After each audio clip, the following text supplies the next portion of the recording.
dog. There you go. I mean, I have fun.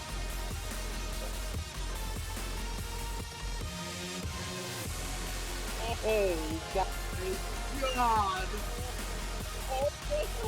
Teleports on the side of CCW. They might try to go for a pick here. Fox trying has to be careful. Doesn't know they're all there. This could be the pick they want, but you have to be careful as well, though. They're gonna burst him down. Fox Prime dies before anyone else can go in. They don't get the second call of the force guy, and here we go. Here comes the Vlad. Keep an eye on the Vlad. Vlad on the back line. There's a double knockout. Keep an eye on the Vlad. Vlad gets one of them. Vlad's able to get two of them unbound. He's gonna survive on the back end of it, but they're gonna be able to kill the Anivia. And there's two dead on the side of CCW. Can they get more? There's the Vlad. Can they get the knockup on Asthmatic Boy? Can he get the blast kill? No, he can't. He's gonna fall incredibly low. They're gonna keep going in. Team Shooter is gonna be able to get the root. They're gonna try to find more. They're gonna find everyone. But there's the kill. Unbound. He's doing it all. Unbound is doing it all. Give it out. Unbound. Unbound's killing them all. Unbound is winning this game. Okay. You guys good? They're definitely gonna get it, but I think we win this one, guys. Nice. Oh my god.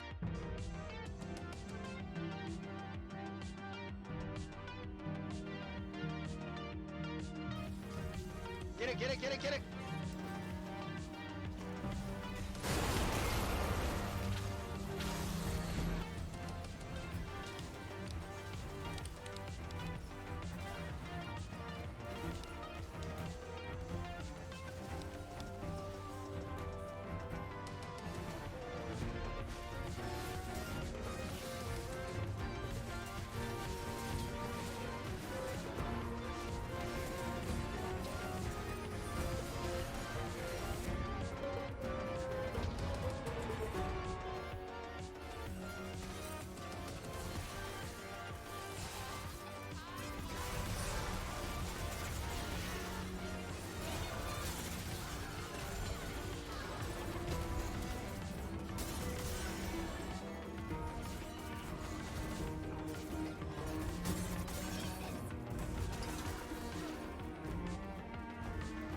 Like, you know where, like, the cleavage is where, like, the boobs touch?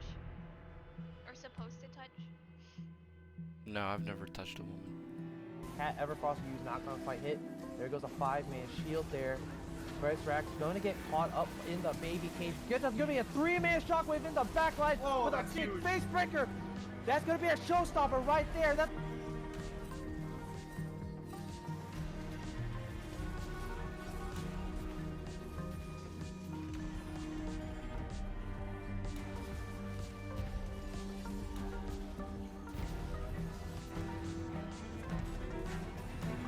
Can't get slowed when he's in fight speed. That's decent.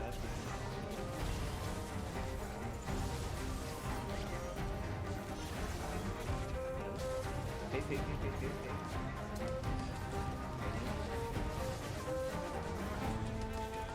I'm gonna try to get you the defense out. Yeah, Big dog. There you go. I mean, I have fun.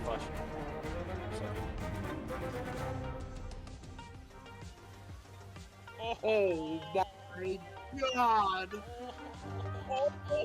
He teleports on the side of CCW. They might try to go for a pick here. Fox Prime has to be careful. Doesn't know they're all there. This could be the pick they want, but you have to be careful as well, though. They're gonna burst him down. Fox Prime dies before anyone else can go in. They don't get the second call of the force guy, and here we go. Here comes the Vlad. Keep an eye on the Vlad. Vlad on the back line. There's a double knockout. Keep an eye on the Vlad. Vlad gets one of them. Vlad's able to get two of them unbound. He's gonna survive on the back end of it, but they're gonna be able to kill the Anivia. And there's two dead on the side of CCW. Can they get more? There's the Vlad. Can they get the knockup on Asthmatic Boy? Can he get the blast kill? No, he can't. He's gonna fall incredibly low. They're gonna keep going in. Team Shooter is gonna be able to get the root. They're gonna try to find more. They're gonna find everyone. But there's the kill. Unbound. He's doing it all. Unbound is doing it all. Give it out. Unbound. Unbound's killing them all. Unbound is winning this game.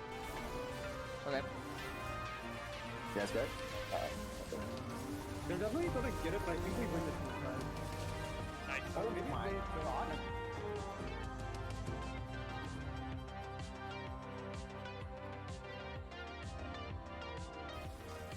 Get it, get it, get it, get it.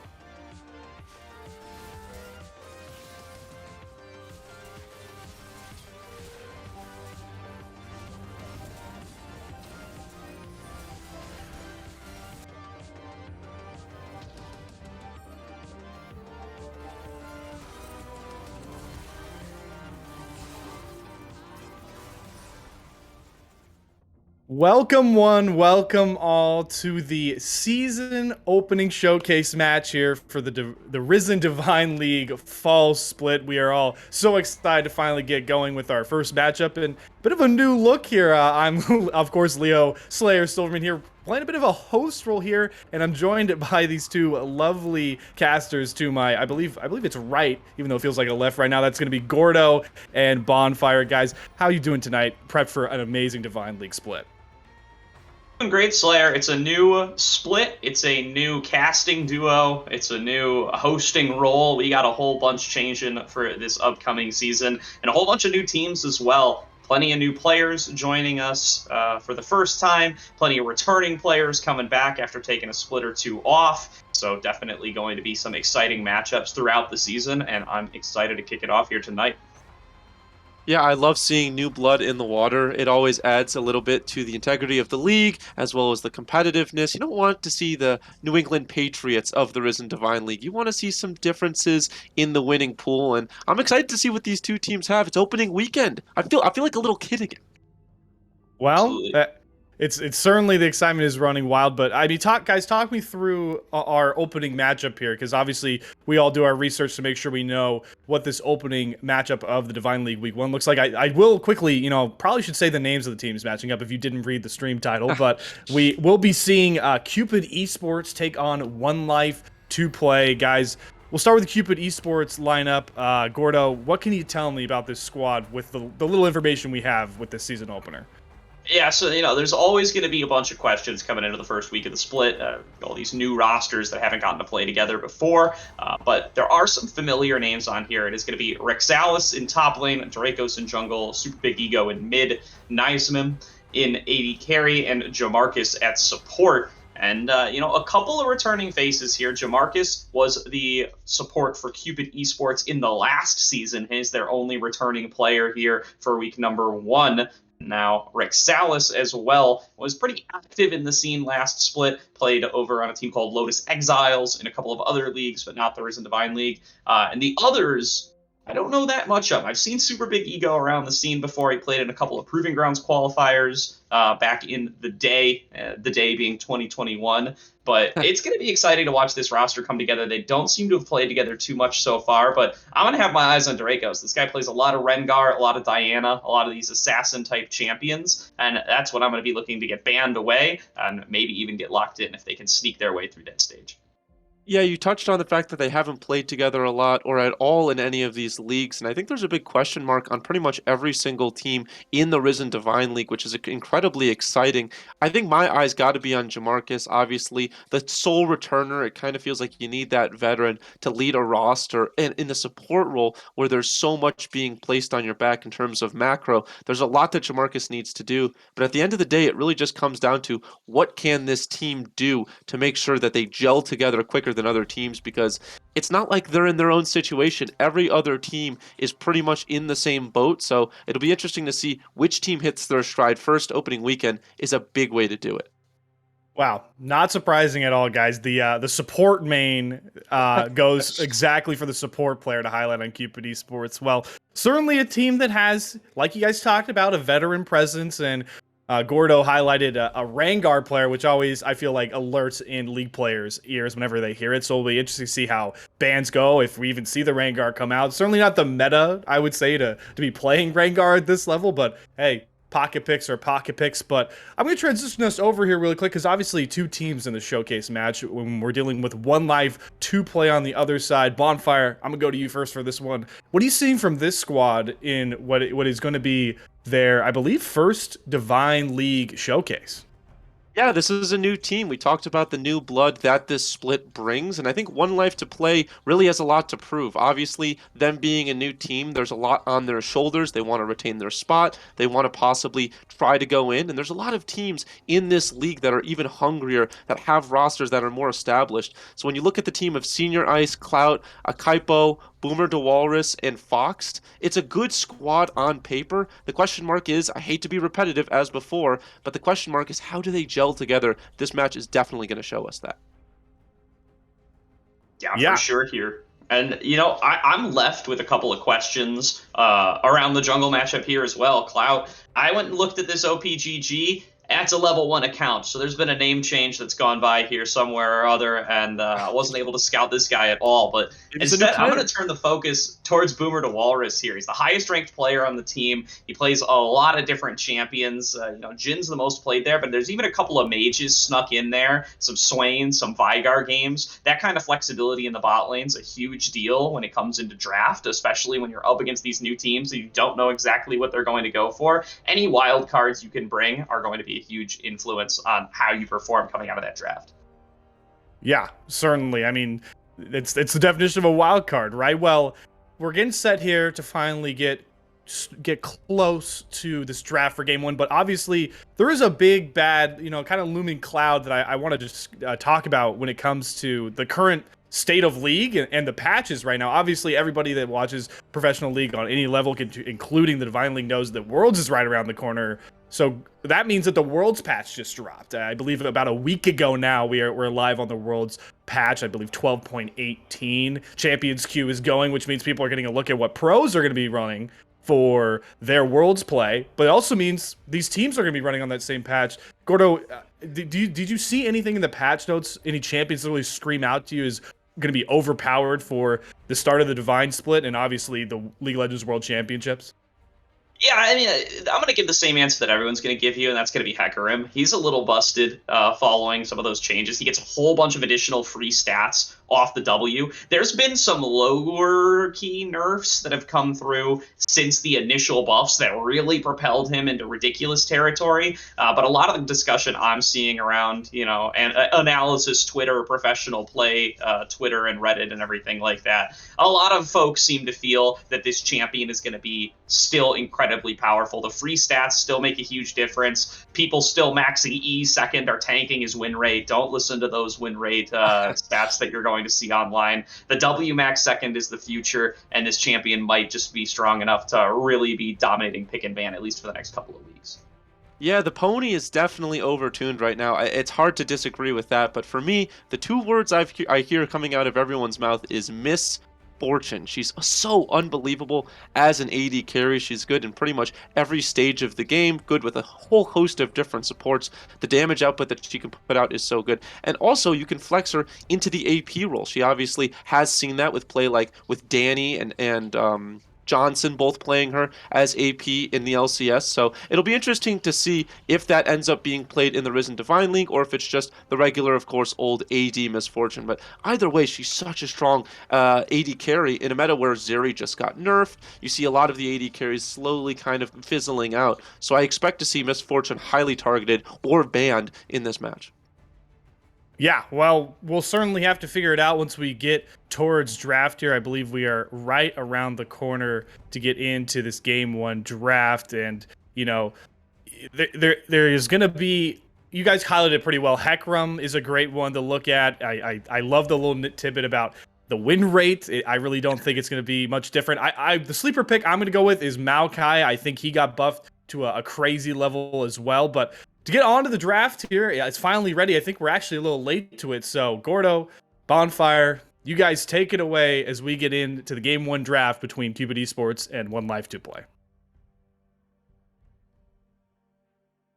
Thank you very much, Slayer. Happy to be joining Bonfire once again. as we are already into the picks and bans here. We see that Rengar hit the ban list. A couple of bans lost for Cupid or missed here. We'll have to check in what's going on in the in-game chat on that department. But Trundle going to be the first pick locked in here. Misfortune going to touch that ban list as well. We're not going to be seeing that champion for game number 1.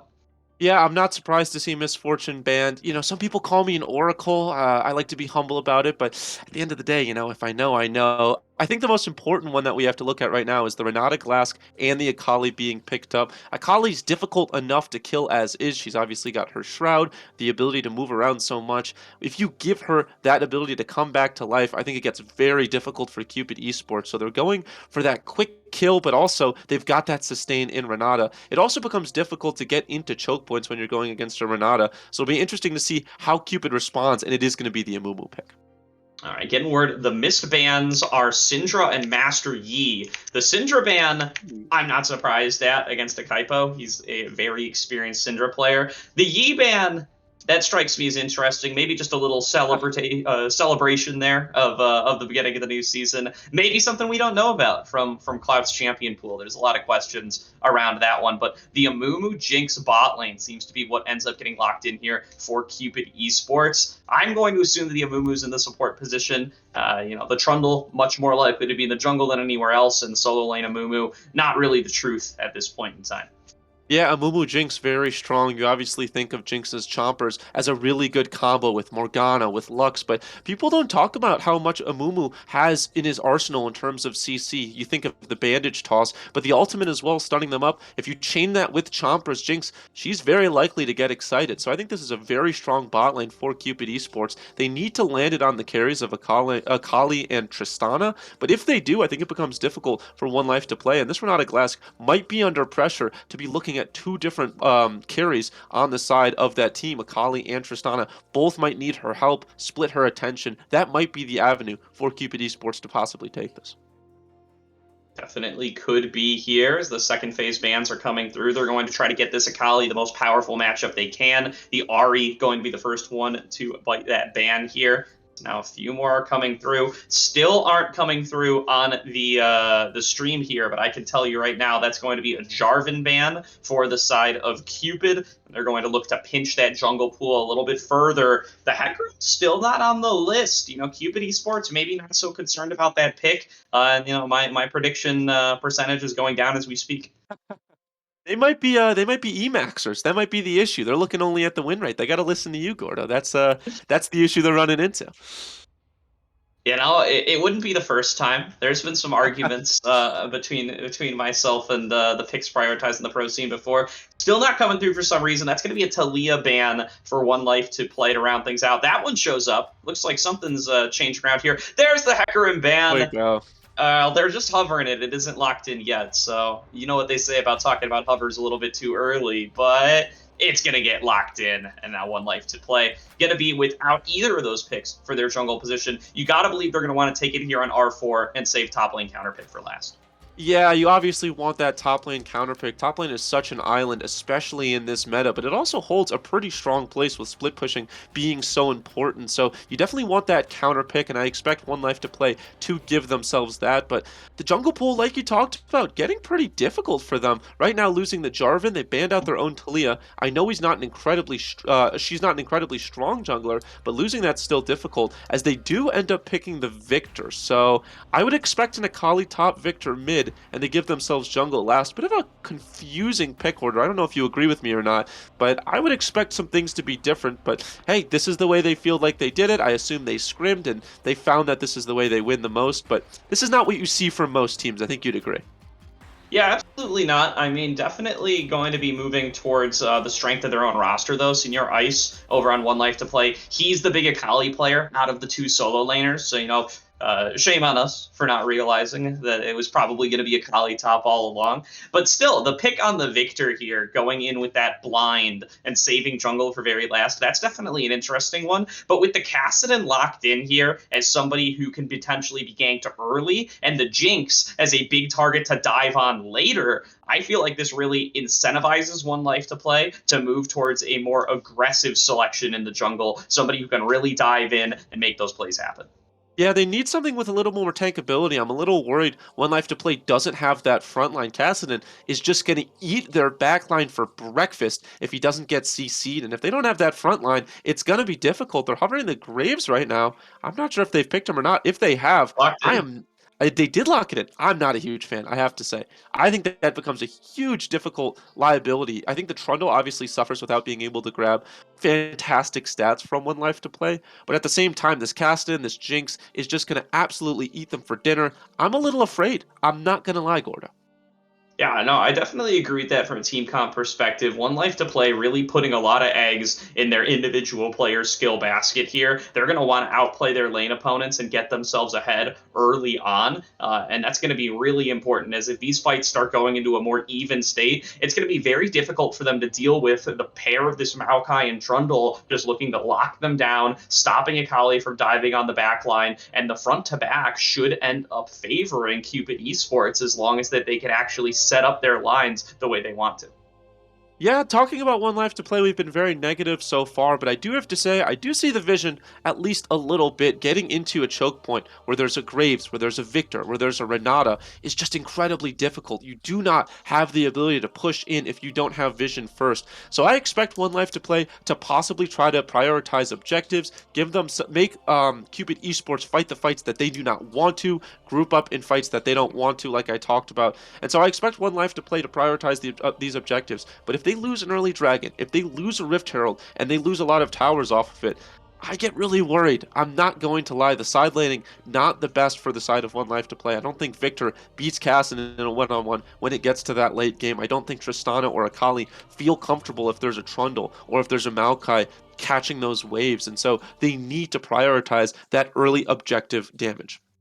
Yeah, for sure. I want to emphasize this Maokai pick and highlight it a little bit here. I think it's going to be really effective into this Akali, and it's going to be a big part of the meta that's upcoming here. This champion, it's a three-way flex. That doesn't really come into play, given that Cupid Esports took it as the last pick of the draft. But it's also incredibly powerful in this top lane, and it's really good against champions that want to spam abilities. And up against an energy-based champion like Akali, who's really going to be throwing out those Qs, both to be able to hit the wave and in any kind of aggressive scenario, it's going to give Maokai access to that sap magic a whole lot more often, and he should be able to just be an immovable rock up in that top lane. Now, Cupid Esports are going to have to focus a little bit more on defending this Cassidy and even defending the Jinx, who could potentially get aggressed on by the Renata-Tristana duo. And I think they're set up really well to be able to do that because they can trust that they can leave top lane on its own and not worry about actually getting too far ahead.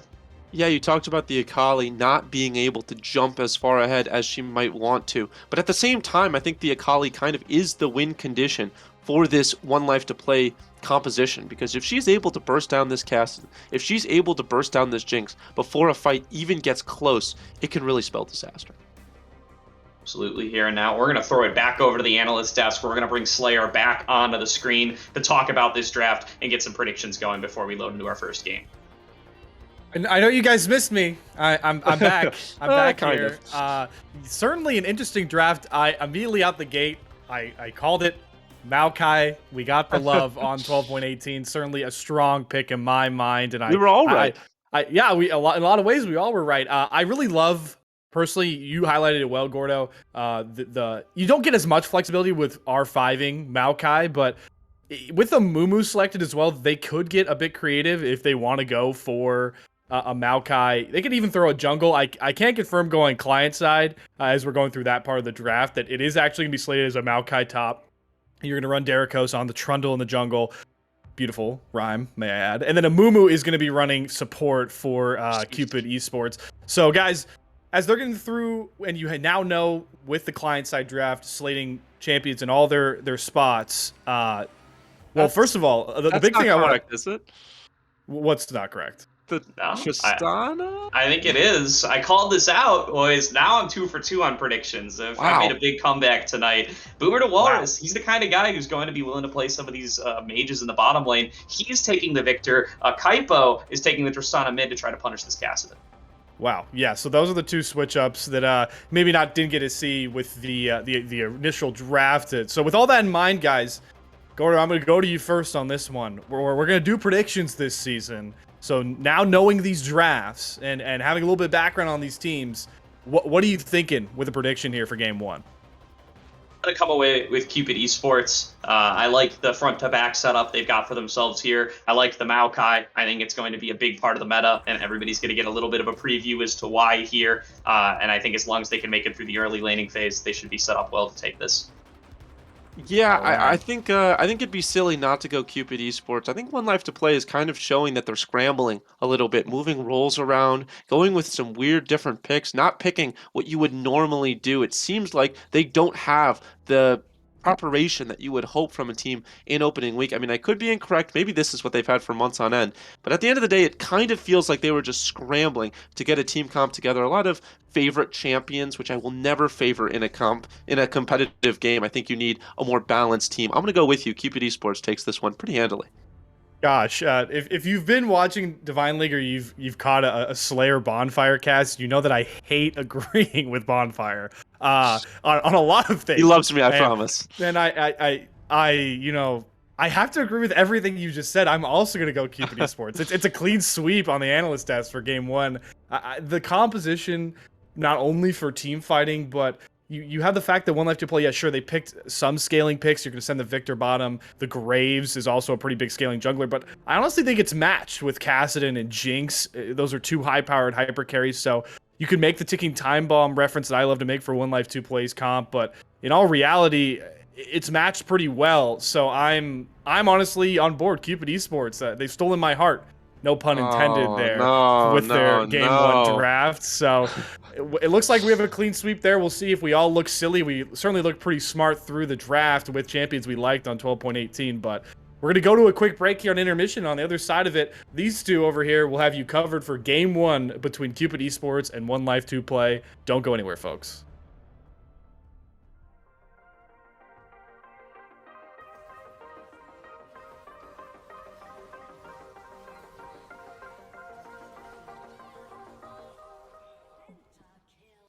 Like, you know where, like, the cleavage is? Where, like, the boobs touch? Or supposed to touch? No, I've never touched a woman. Cat Everfrost used knock-on fight hit. There goes a 5-man shield there. Rack's going to get caught up in the baby cage. There's going to be a 3-man shockwave in the backline with a big face breaker. That's going to be a showstopper right there. That's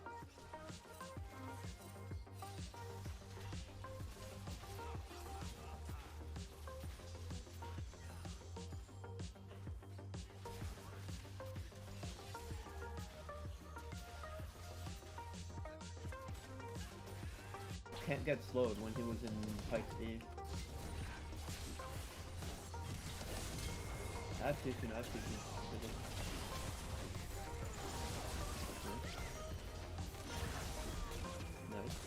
Take. Okay then. I'm gonna try to get you the pentagon also. You have one more? You can't die with this. Don't get dog. You can go. I mean, I have flash in a second. Oh my god! Have any teleports on the side of CCW. They might try to go for a pick here. Box Prime has to be careful. Doesn't know they're all there. This could be the pick they want, but you have to be careful as well, though. They're gonna burst him down. Box Prime dies before anyone else can go in. They don't get the second call of the force dive, and here we go. Here comes the Vlad. Keep an eye on the Vlad. Vlad on the back line. There's a double knockout. Keep an eye on the Vlad. Vlad gets one of them. Vlad's able to get two of them unbound. He's gonna survive on the back end of it, but they're gonna be able to kill the Anivia. And there's two dead on the side of CCW. Can they get more? There's the Vlad. Can they get the knockup on Asthmatic Boy? Can he get the blast kill? No, he can't. He's gonna fall incredibly low. They're gonna keep going in. Team Shooter is gonna be able to get the root. They're gonna try to find more. They're gonna find everyone. But there's the kill. Unbound. He's doing it all. Unbound doing it all. Give it out. Unbound. Unbound's killing them all. Unbound is winning this game. Okay. Yeah, that's good. They're definitely gonna get it, but I think we win this one, guys. nice. Oh my god.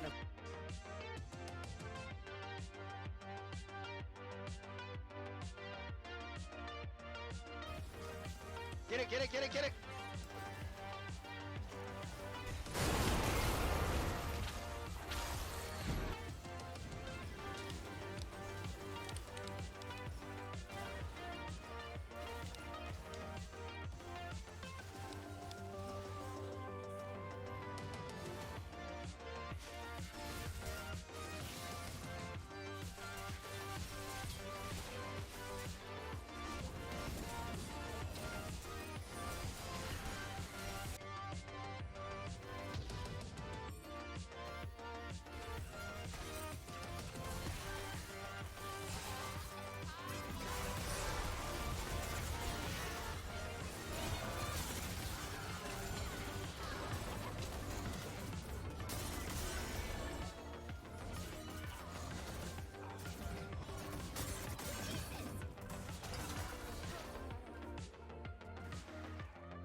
know where like the cleavage is, where like the boobs touch, or supposed to touch? No, I've never touched a woman. Cat Everfrost used knock-on fight hit. There goes a 5-man shield there. Rax going to get caught up in the baby cage. That's going to be a 3-man shockwave in the backline with a big huge. face breaker. That's going to be a showstopper right there. That's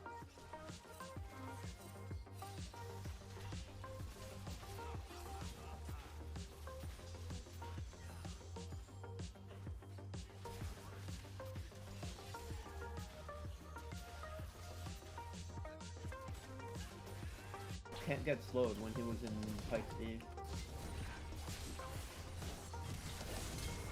I've taken. Nice.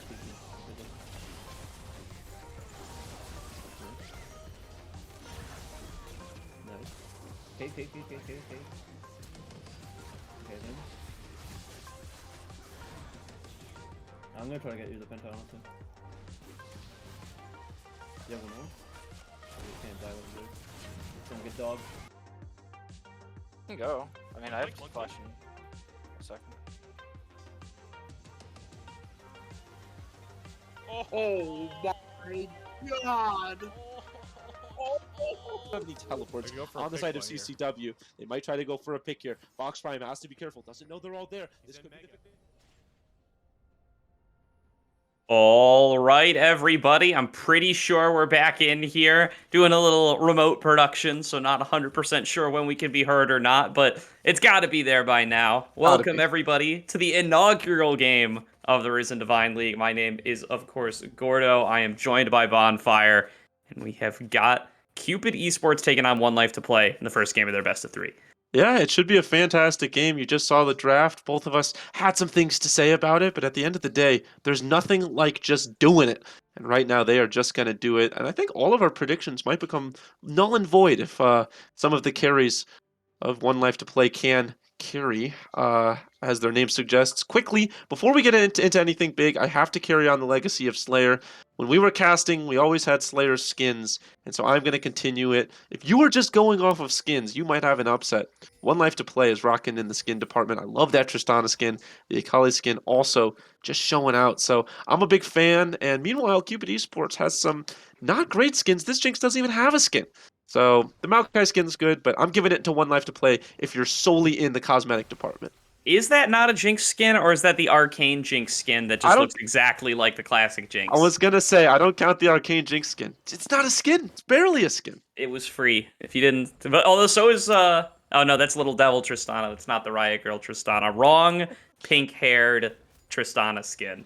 So, yeah, you got a good point going for you there on 1Life2Play. It allows me to say that I predicted Cupid Esports, but I also it's a little bit of I get to say that I was right both times. That's why I did it. Yeah, that counts for a little bit as well here, as we can see. Rexalis getting the arcane smashes out to start off the laning phase, getting a little damage across for Senior Ice, and immediately must kill ADC is going for a little aggressive pathing here. He's trying to snag away the red buff at 2 minutes in, and it looks like it's a full clear from Draco, so he should likely get it, but Fox going to be forced to flash away here. Gets aggressed on by Jamarcus. Will be able to stay alive, though, and the return damage onto the Amumu, pretty substantial, but he's willing to keep that fight going with the bandage toss. Slow landed by the Zap, and it's going to be a health lead for Cupid Esports. Yeah, really good job by Jamarcus. My pick of someone to watch, and he did a really good job on the Amumu early.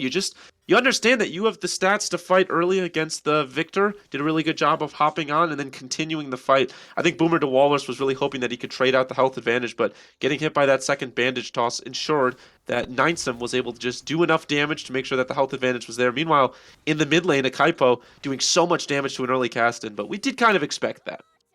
Yeah, no, early bot lane trades aside, I do really like this swap that they've gone for on the side of 1Life2Play. Ends up with a super strong Tristana into Kassadin matchup. We'll see how Akaipo is going to be able to navigate with it here. Senior Ice gets a solid trade into Rexalis. Going to take him a little bit to regen from that, but he is relying on Sap Magic here, and whenever that triggers, it gives you a boatload of HP back. Ooh, Derricos. Oh, Boomer the Walrus going to be forced to flash away. Nice dodge on the bandage toss, but will it be enough? He's just getting hammered down onto the gravity well's not enough. Flash in from Nasum. He is going to end up going down, but he does get the first blood goal for himself, and Fox is going to get that return kill. It's a 1-for-1 in the bottom lane.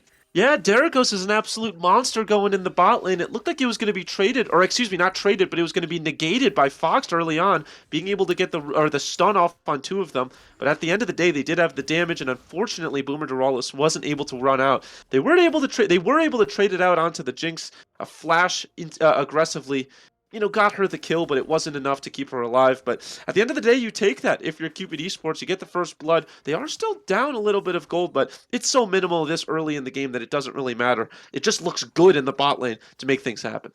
Yeah, the TP tech from Boomer to Walrus is going to get him into that lane a little bit faster. He's trying to shove it in. Jinx has arrived in time. Not going to miss out on too much CS for that. Does seem like it's going to be a little bit of a lead for Walrus at the end of the day. Must kill ADC, keeping his counter jungling going, but he's been found face-to-face with Durakos. Fox is coming around on the side, going to give him the speed boost, going to try to slow him down. Rexalis coming down with that sapling toss. Over the wall goes a Kaipo, gets the reset, flashes forward, looking for him. Can't quite find him, though, and it will be the flash blown for Durakos. More jungle camp stolen for Must Kill ADC. Yeah, I think Akaipo went very aggressive there, but I think you're okay with it. You lose the flash, it's a flash trade. You obviously want that a bit more on the, well, I say AD carry, on the mid laner, who's really an AD carry. But at the end of the day, you've pushed in this Kassadin so much, you're not really too worried about this Kassadin early game. And so trading that flash out doesn't feel too bad because other lanes now know, hey, Trundle doesn't have flash, we can play a little bit more aggressively, we can feel more comfortable. The whole time, Boomer to Walrus just had the right idea in mind as Super Big Ego. That's a tilter right there for a Kaipo. But Boomer to Walrus had the right idea in mind. They were all succinct, didn't push up too far, didn't take any damage at all, is down 10 CS. But I think you take that at the end of the day, and the extra jungle camps given up really confirms that. Yeah, that's the closest thing to a dub that the Kassadin's going to get here for about 20 more minutes. Being able to interrupt the recall from Tristana, keeping himself pretty close in CS, and can be reliant on the fact that Tristana probably doesn't have the damage to kill him through this Doran's shield when she hasn't gotten to buy yet. And as long as that's the case, he's perfectly happy to just keep trading on out, keep regenning with the fleet work that he's gone for in the Masteries, keep popping those health potions, keep using that Doran's shield regen, and just try to farm it out, fall behind as little as possible, and be ready to be that Kassadin come levels 11 and 16. And it's what you need because you burn the teleport early on the Kassadin, and so you need to make sure that the shove isn't coming in. Tristana has very good shove ability as Senior Ice. That's going to be the ultimate. It is going to get a root up there from the advancing trees there, but the flash away from Rexalis just isn't enough. Senior Ice, got to get that perfect execution, going to finish off the Maokai and take it to 2-1. Ice cold from the top laner, just understanding the limits that the champion has, baits out everything from the Maokai, does an incredible job of knowing where the health lands as Jamarcus just misses the bandage toss. But going back to the top lane matchup right there, Senior Ice, we talked about how this Maokai could negate this early, but a little solo bolo in the top lane is going to make sure that this Akali is feeling comfortable and well. Yeah, no. Nature's Grasp not going to do enough to actually get the defense across there. Branches snare up Senior Ice, but he can close the gap so quickly with the help of that perfect execution. Rexalis just getting a little too big for his britches there. Still had access to the TP. Didn't get the recall off in time. Didn't get tanky in time. And starting off with that Tear of the Goddess, that's no defensive stats. Meant that he couldn't quite survive that Akali lane yet. Yeah, important to mention, Akaipo down a level to Super Big Ego. Obviously, we talk about the CS difference. Akaipo is up about 10 CS, but Super Big Ego, with Akaipo roaming into the jungle earlier on, using the flash to get Derakos' flash, does miss some XP, excuse me. Now the levels are the same, but it's a little deceptive because I think Super Big Ego has a pretty advantageous XP advantage, and so that's what you want to see on the Kassadin early. Absolutely here, and just using their bot priority to get the first dragon of the game there is going to be 1Life2Play in the lead in that department, get the early Infernal, and just keep this invade going. Must Kill ADC has done a great job of finding opportunities to steal camps away from Durakos throughout this early game, and it's netted him a solid CS lead. He's about 4 or 5 camps ahead of his jungle opponent, and Durakos has not got much to show for it other than that first blood assist. Yeah, stop me if you've heard this one before. Bonfire complimenting the support, because obviously Muskill ADC has done a good job of knowing when he can advance, when it's going to be an open jungle. But if you look the entire time, Fox is just with him. Fox is making sure that he feels comfortable, that he's able to not get 1v1, that it's always going to be an unfair matchup. Goes to the mid lane, helps Akaipo push it out as well. This Renata is just all over the map, and if you're Derikos, you say that's not fair. I don't have a support along with me, Jamarcus, opting to stay more in the bot lane, helping out the Jinx. And so this Renata has done a really good job of knowing, you know what do I do in the bot lane with the Victor? Not that much early on. And utilizing it to make sure that this jungle can and this mid lane can get the advantage. And the flip side of that coin is Boomer to Walrus. He's hanging out down here in the 1v2 for the most part, but he's utilizing that impressive range from the laser to just keep farming out safely. He's a little bit behind in CS. Some of that's going to get equalized as this wave crashes, but for the most part, he's keeping himself even and competitive with this Jinx, and that's some of the strength that these mage pick spot lane afford you. You're not as reliant on the auto attacks to farm. You can keep a little bit farther away. You have a little bit more CC in your kit to be able to play safely, and that means that your support can roam all the more effectively. Yeah, that's why I bring out the Ziggs pocket pick. That's my pocket pick in the bot lane. If you don't know now, you know. I love a little Ziggs in the bot lane, and it's the same idea as with the Victor. It's just, hey, stay in the back. Don't push up too far. We're gonna do things across the map. You will eventually become an issue. And right now, Boomer to Walrus is doing an incredible job. I think a lot of people really want to be that carry, want to get all of the CS, get all the kills, but weak siding is just as important as strong siding, and he's doing an incredible job of showing that you can be important in a game without getting all the pressure. I do want to call out, we were saying in Champion Select, you know, the team fighting, the scaling, that's really the strength of this Cupid Esports comp, and a little bit around an 800 gold lead, that's not quite going to be enough to make up for that. It's still only 10 minutes, there's still plenty of time for 1Life2Play to start making some moves here, but I think they haven't built themselves up too substantial of a lead so far, and they're still going to be looking for an opportunity to really blow this game open. Yeah, the pressure for that must-kill ADC has had in the jungle hasn't resulted in any kills. He's gotten a lot of camps for it. The CS difference does look good, but at the end of the day, you need to be giving these kills over to Akaipo, to Boomer to Walrus, to Senior Ice, and those kills haven't been found. A really quiet early game in terms of kills, and that's not what you want to see if you're 1Life2Play, and we get some trading in the top lane. I think anytime there's a trade in the top lane, Gordo, I'm just not going to send it back to you because I'm so sure that neither of them are going to kill the other person. Yeah, I was sure of that before, and Rexalis ended up giving up that one kill, but now with the Null Magic Mantle and with the Bammy Cinder, might be a little harder, but as I say that, Senior Ice finding an angle, Nature's Grasp comes out to try to slow him down, Perfect Execution doesn't land, but the chase down might just be strong enough. Meanwhile, they're going in the bottom lane, Nazim going to focus here onto Fox, he's going to go into the res with the bailout, but it's not going to be enough, he's going to end up dropping. Meanwhile, the trade on the top side of the map with a little help from Akaipo, Senior Ice will be able to pick up his second kill of the game, building up a solid lead over this Maokai now. Yeah, I'm batting 1,000 in the top lane. Just ignore me every time I say anything in the top lane because immediately I was proven wrong. And that's just Senior Ice playing so well on the Akali, knowing what he can and can't do. In the bot lane, there might be more, though.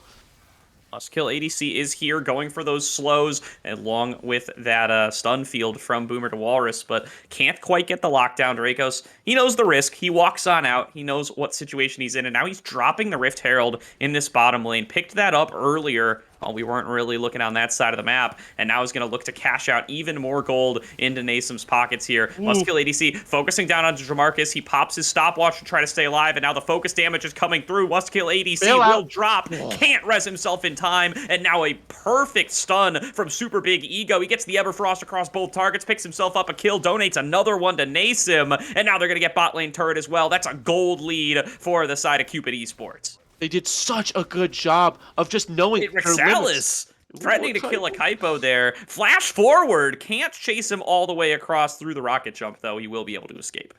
Yeah, that was interesting in the mid lane right there. This Maokai's under a lot of pressure, wants to fight back, but I want to go back to the bot lane because they roamed over a lot of people, but quietly, Rexalis went into the mid lane while the Akali backed. And so Senior Ice does not have anything to take in the top lane.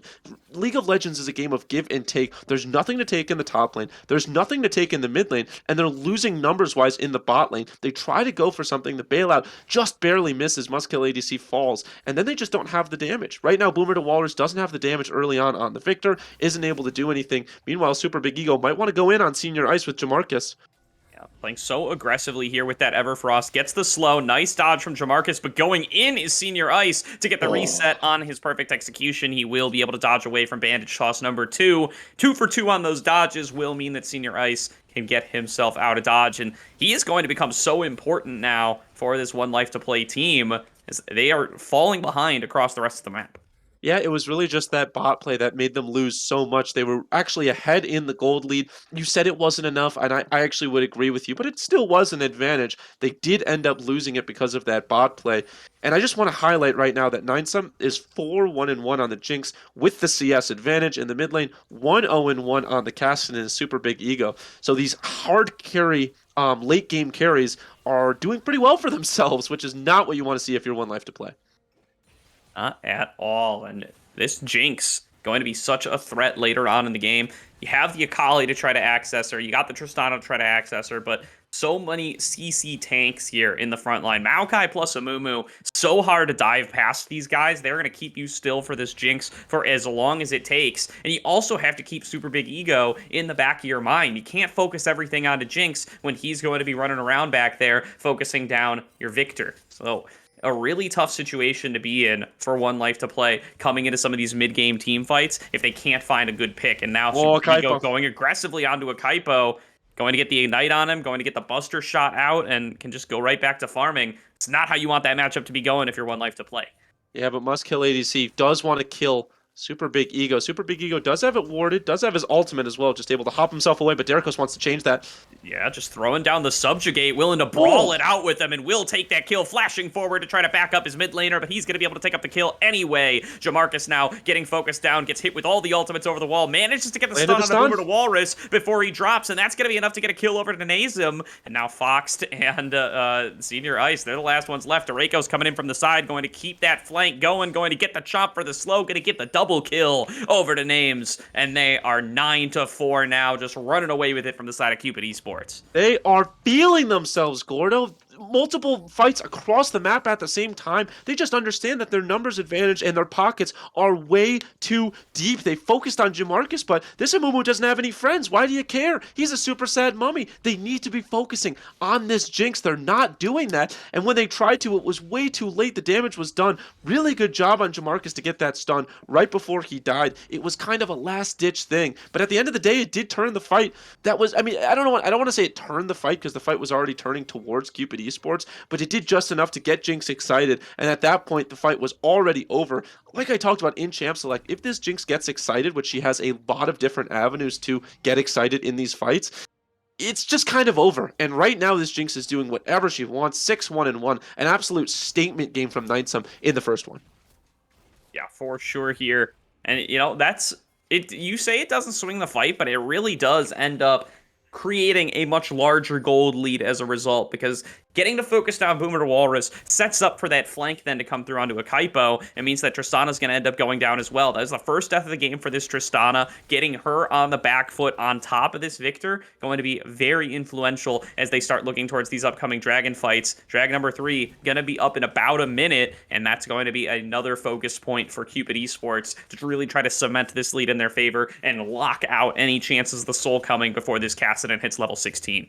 Yeah, I don't know if you saw the damage that Akaipo did to Rexalis, or should I say lack of damage, but that's got to be worrying if you're the side of 1Life2Play. That's one of your main damage threats, and it looked like Rexalis was getting stung by a bee. Like, it was nothing. It was no damage, and that was when he was just tanking it to get the wave, so it becomes so difficult as now Muskill ADC gets slowed. The flash and the stun, just more than good enough as Muskill ADC falls. Yeah, now Draco's coming on into the river, locking down on a Fox, who is going to flash away here. Nature's Grasp chasing the rest of the way, and the Super Mega Death Rocket finishing the job as Super Big Ego comes in on the flank and gets another nice Everfrost there on to Boomer to Walrus, who's got nowhere left to go. Nether Blade will cut him down, and 12-4 on the scoreboard as Cupid Esports going to continue their rampage. They've got the Rift Herald on top of it. They're going to be able to crack open inhibitors here. Yeah, this is a slaughter. It looked like it could be closer earlier on. It looked like it could be something, but Super Big Ego along with Ninesum have so much damage in their back pocket, and they also have the tanks, and we talked about this in Champ Select. If you do not snowball early, you can call this game over. Kaipo is going to get the top pushed in just as a consolation prize. But at the end of the day, they did not get the early advantage, and they're paying the price for it. I think this game might be wrapped up pre-25.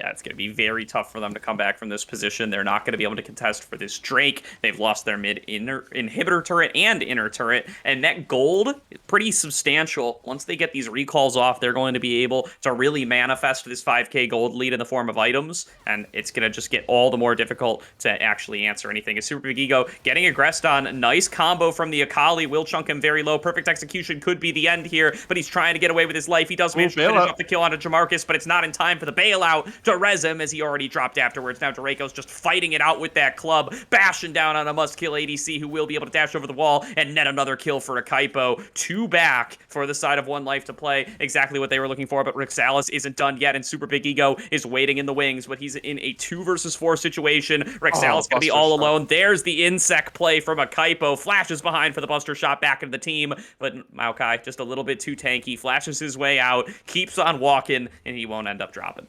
Yeah, that's good to see, but I don't think it's sustainable for 1Life2Play. They did a good job of catching them out. I think that it was a little bit of, feeling themselves a little bit too much for Cupid Esports, but at the end of the day, those numbers advantages are not going to last, and it still looked dicey. And so right now, they have to make something happen with it. Looks like they could be going towards Baron here, at least possibly to ward it. At the end of the day, they needed more than just those 2 kills. It's good that they got them. I don't want to say that they didn't do a good job, but they did. But it doesn't turn into too much. The gold lead's still 5,000. This Jinx and this Kassadin still have the bounties, and so it's not really what you want to see. Unfortunately, they did a good job of getting the kills where they have them, but I don't know if it's enough. Not 100% sure either, and really like the defensive itemization coming through here from Super Big Ego. They're far enough ahead that you can kind of go for a little bit more luxury itemization here. You can go for things like the Phantom Dancer on this Jinx. You can go for things like the Zhonya's Hourglass on this Kassadin, and you're not really missing the damage because you're so far ahead in the first place, and it makes it all the much harder for them to actually get these shutdowns on you and start coming back. Yeah, how do you kill this Kassadin? He's got the Rift Walk to get himself out so much. If a Kaipo does end up going on, he can root her. He also has the stopwatch. I mean, I'm not really sure how you kill this main carry threat. And meanwhile, if you look at the Jinx, not defensive items, but I actually think that's a good thing, because this Jinx is going to be the one that they're going to try to hop on. I think they do ignore Super Big Ego in these fights. I'd be surprised if they ignored the Jinx, as right now there's a possible Baron. I'm going to send it to you. They're looking to start things up here. It is going to be a fair bit of damage from the Nasher coming through onto the front line of Cupid Esports. They're going to have to back away from it a little bit, maybe not willing to put too much risk into their gameplay at 21 minutes, and that's probably the right call, but it means that the Baron's not going to end up dropping, and we might have to wait a little bit longer for that fight. Yeah, I think the fight's not going to come until Cupid Esports says it comes. 1Life2Play wants to fight all the time with the numbers, and I think Cupid Esports does the right thing of just backing away. They do not need these fights. They have the gold advantage. The scaling is on their side as well. Just farm up, right? Give Super Big Ego a heavy pocket. Give him the blue buff, and you'll feel incredibly comfortable when that fight does end up coming over. They're going to clear out some vision near Baron, so they could possibly do it again, or at least feign it. Possibly try to give 1Life2Play, the idea that they would try to do it. Now 1Life2Play is thinking about it. Must-kill ADC has to be careful. Jamarcus has a pretty good angle here to try to look for a grab onto somebody, but they don't want to go for it blind, and they know that Super Big Ego is already trying to split push in the bottom lane, so they're not going to pull the trigger quite yet. Means they're going to have to sacrifice a little bit of their vision control. They replay some as soon as it goes down, but now that they see Senior Ice in the bottom lane, they might be a little bit more willing to take this in a 4v4 scenario, but they're just going to back on away. They're willing to play this out slow. They know that they're the scaling team. They don't have to pull the trigger when they're not ready. Yeah, no reason to. Right now, they're just farming up. Rixalis doing a really good job. Actually has the farm advantage over this Akali, and that just comes down to, hey, Senior Ice, you have to go against Senior Big Ego, which is not really what I imagine he wants. That team has to be pretty not happy. But at the end of the day, just farm up. There's a dragon in 45 seconds, so I expect to see some backs and some vision control. As Super Big Ego, like they talk about, just can push up as much as he wants. Senior Ice can do nothing about it. El Ego Mas Grande facing off against Senior Ice here in the bottom lane. Not going to end up too much action in the 1 versus 1. The Kassadin Akali 1v1, it sounds like it's a lot of excitement on paper, but in reality, it's hard to land your abilities on each other, and you're probably just going to end up farming it out and backing away. I should have expected that you were going to bust out some Spanish, given your name's Gordo, but I was surprised all the same. Bilingual caster here. Yeah, I'm not going to quite go that far, but I've learned a couple of words in my time. As now, posturing around the Baron is actually going to be the side of 1Life2Play. They've got a little bit of vision in their control. They've got Rexalis under his turret. They know that Super Big Ego's on the bottom side of the map. So potentially their best chance of making a play here. Senior Ice is back with the teleport. They still recently saw Super Big Ego on the bottom side. They're about to find out that Dorakos took the dragon. Might be the time to go for a play. There's going to be the engage onto a Kaipo, but now they can just focus down on a Rexalis. They got themselves the objective bounty. Fox throwing down that hostile takeover to try to create a little bit of an escape angle, and it looks like they will be able to get away claiming that bounty. They do, of course, lose the dragon, but it's scraping a little bit of something back. Yeah, I can hear the Silver Scrape. Well, Silver Scrapes would be a best of 5, but I can hear the comeback coming. Do. Although, if Senior Ice gets caught out here, the comeback might be well and truly dead. All right, Senior Ice in a 1 versus 2 has to try to navigate his way out of there. Pops the perfect execution, but there's going to be the Pillar of Ice waiting for him on the other side. Dash away with a Shuriken flip. A Kaipo is coming on in, but now there's a teleport being channeled. Super Big Ego going to go into that stasis to try to buy a little bit of additional time, and here comes Maokai. Rexalis focusing down, locking down that Akali. Meanwhile, a Kaipo is dropped to the 2 versus 2, and Rexalis is going to pick up a double kill right off of one Arcane Smash. Must kill ADC, tries to flash away, but he's the last one standing, and the double kill is going to come through for Nasim, and that's 18-6. That's going to be game number 1 in favor of Cupid Esports. Yeah, Super Big Ego was the target, but I talked about it earlier. If you ignore Ninesum, you're not going to be able to do anything, and they realized that just a little bit too late. Ninesum picks up the double kill. They pick up the Nexus, and they pick up game 1. Yeah, nowhere left to go here. Congratulations on game 1 to Cupid Esports. Let's see how they want to adjust on the side of 1Life2Play coming into game number 2. We're going to rejoin Slayer on the analyst desk here in just a short minute. Yeah, guys, I don't worry. I was watching with a very close eye. I'm not gonna lie, the very first thing I want to shout out is Bonfire going for my heartstrings there, bring back Slayer's skins. I disagreed with you. Oh. So I hate to tell you that you running my own bit, I disagreed with you, purely because I am in love with that Maokai Christmas skin. But that's not the point. The big point here is, my God, Cupid Esports turned from the bastion of love into the heartbreakers for that first game. It was not close, really, outside of what, the first 10 minutes, Gordo? No, they started falling behind there as soon as they lost that big bot lane fight. I want to shout out Super Big Ego, as my mic, or camera rather, cuts out there a little bit. Want to shout out Super Big Ego for a huge Everfrost in that bot lane fight. It really turned what could have been like a 2-for-1 into, I believe it was a 4-for-1, and it really netted a massive gold lead to that Jinx by being able to get that additional kill and assist gold with that lockdown. And from there on out, Jinx is fed. You can't play through bot lane anymore. Super Big Ego already had the level 6. He was super good at being able to escape, and there's just nothing left they could do. Yeah. Go ahead, you go. All you. No. All you. This is me and Slayer in tandem right now. Obviously, we're so good at it. We're gonna take a look back at what happened, or actually, we're not gonna take a look at back at what happened, and that's okay because I can just talk about it. We can talk about Ninesum for so long. Ninesum did so good at just absorbing the pressure, but at the end of the day, I think I have to give credit the most to Jamarcus. I know. The support bias is very real, but I think Jamarcus did a fantastic job. That stun on 2 at the very end. I mean, the game was almost over, so it might not have shown, but getting those kills ensured that they weren't able to clear the wave. It ensured the Nexus was theirs for the taking. And I think Jamarcus, had so many good plays throughout the game of setting up this Jinx. It really was a pretty easy game for Ninesum when you look back at it. Yeah, there was a lot of factors where you could say it looked easy for Cupid Esports at certain points. I mean, it's hard to always play a comp positioned around scaling to move into the mid game and early game, especially when you have the threat of that Tristana. But Gordo, I want to get your take on this a little bit further, really quickly. I mean, you mentioned it a couple times, the itemization, but how big of a role did the itemization play specifically for Super Big Ego's matchup against a Kaipo in your mind?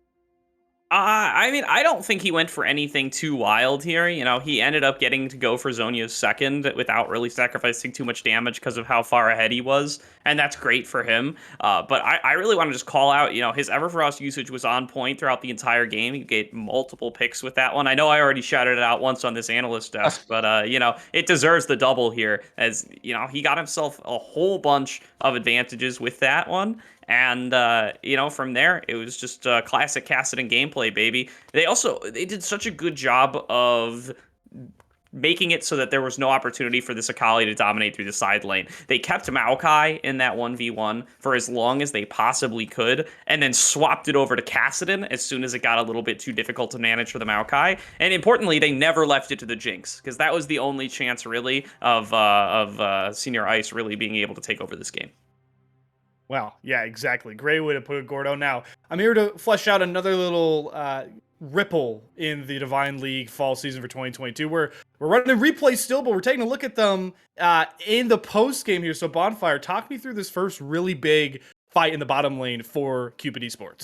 Yeah, I think Gordo highlighted it really well. Super Big Ego had a fantastic Everfrost. He's just hiding in the wings right now. They don't know that he's there, and then he gets out behind them. It looks bad early because Jamarcus has to go golden, but Muskill ADC is taking up so much damage. Jamarcus is able to get the root off, and then Super Big Ego gets the 2 right there, and Ninesum is just able to do so much on the back end of it. It looked like if that first pick went over, it could have gone horribly, but Jamarcus did a great job. Super Big Ego did a great job of negating that pressure, and at the end of the day, that's what you need to do if you're in these roles where Ninesum is the main carry. Ninesum, if you noticed in that fight, didn't have a lot to do, just has to fire off the rockets, doesn't have the pressure. So negating that pressure off of your AD carry is such an underrated thing to do if you're somebody else on the team. And I think Super Big Ego, along with Jamarcus, did that so well in that fight.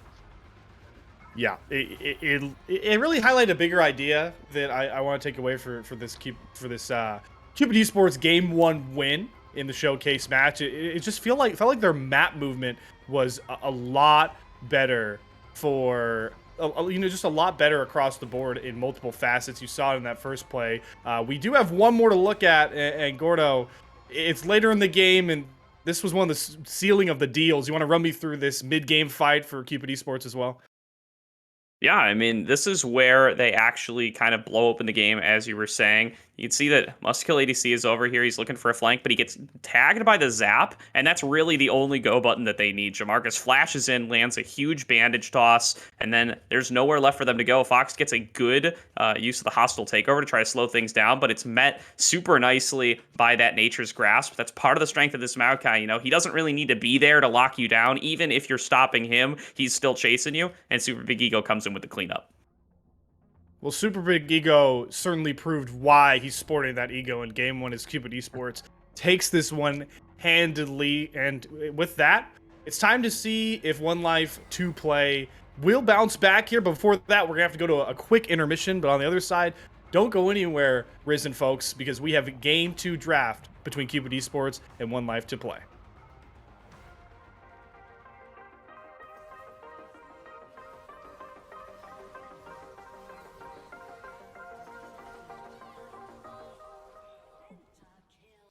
Like, you know where, like, the cleavage is? Where, like, the boobs touch?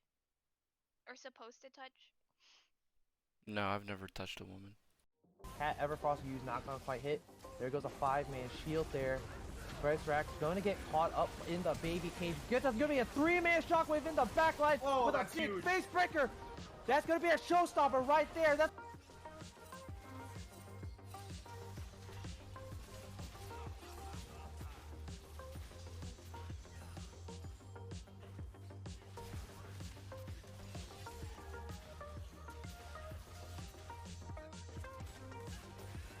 Can't get slowed when he was in Pike Steve. I have to. Nice.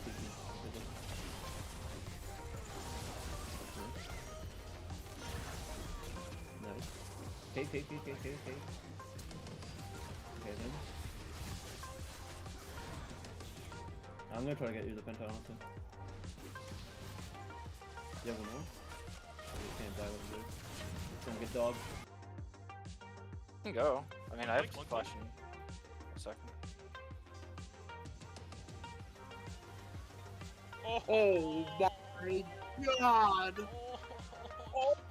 Have any teleports on the side of CCW. They might try to go for a pick here. Box Prime has to be careful. Doesn't know they're all there. This could be the pick they want, but you have to be careful as well, though. They're gonna burst him down. Box Prime dies before anyone else can go in. They don't get the second call of the force dive, and here we go. Here comes the Vlad. Keep an eye on the Vlad. Vlad on the back line. There's a double knockout. Keep an eye on the Vlad. Vlad gets one of them. Vlad's able to get two of them unbound. He's gonna survive on the back end of it, but they're gonna be able to kill the Anivia. And there's two dead on the side of CCW. Can they get more? There's the Vlad. Can they get the knockup on Asthmatic Boy? Can he get the blast kill? No, he can't. He's gonna fall incredibly low. They're gonna keep going in. Team Shooter is gonna be able to get the root. They're gonna try to find more. They're gonna find everyone. But there's the kill. Unbound. He's doing it all. Unbound is doing it all. Give it out. Unbound. Unbound's killing them all. Unbound is winning this game.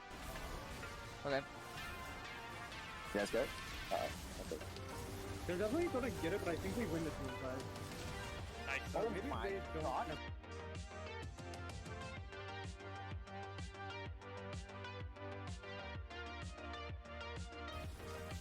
Get it, get it, get it, get it.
Like, you know where like the cleavage is, where like the boobs touch, or supposed to touch? No, I've never touched a woman. Cat Everfrost use knock-on fight hit. There goes a 5-man shield there. First Rack's going to get caught up in the baby cage. That's going to be a 3-man shockwave in the backline with a big face breaker. That's going to be a showstopper right there. That's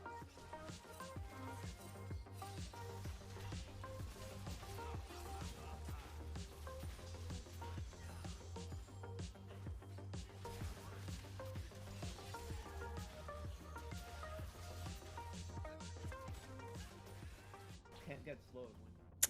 Well, I hope you guys didn't miss us too much because we're back from our intermission here getting set for game number 2 between Cupid Esports and 1Life2Play.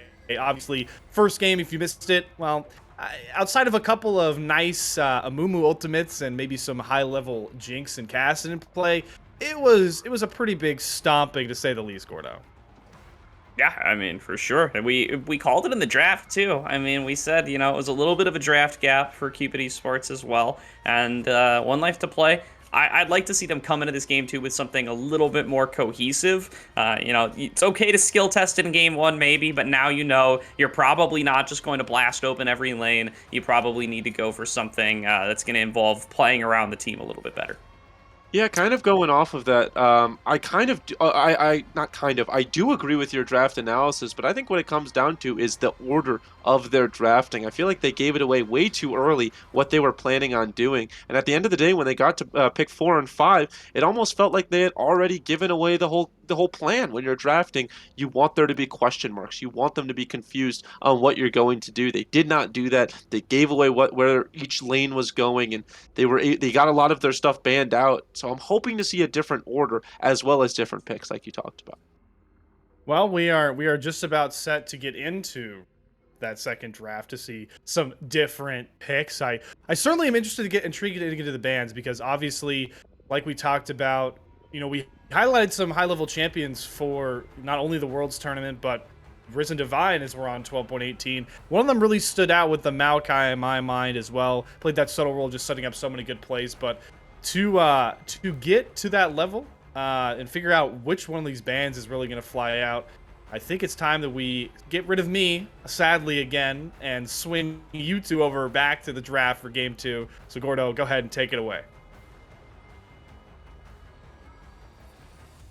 All right. Well, we're back. We're back on the draft screen. My camera's gone.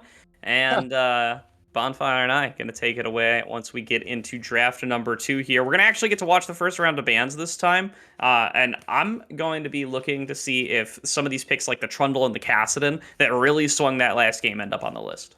Your camera's dying more than 1Life2Play died in that first game. Obviously, technical issues. There's nothing you can do about them. So we're just happy to have you along, camera or no camera. But I have to agree with you. Looking at these early bans is something that I really enjoy. You get to kind of get an idea on where both teams kind of land. And right now, the Amumu ban kind of shows that 1Life2Play is not here to play at all. They do not like that Jamarcus Amumu.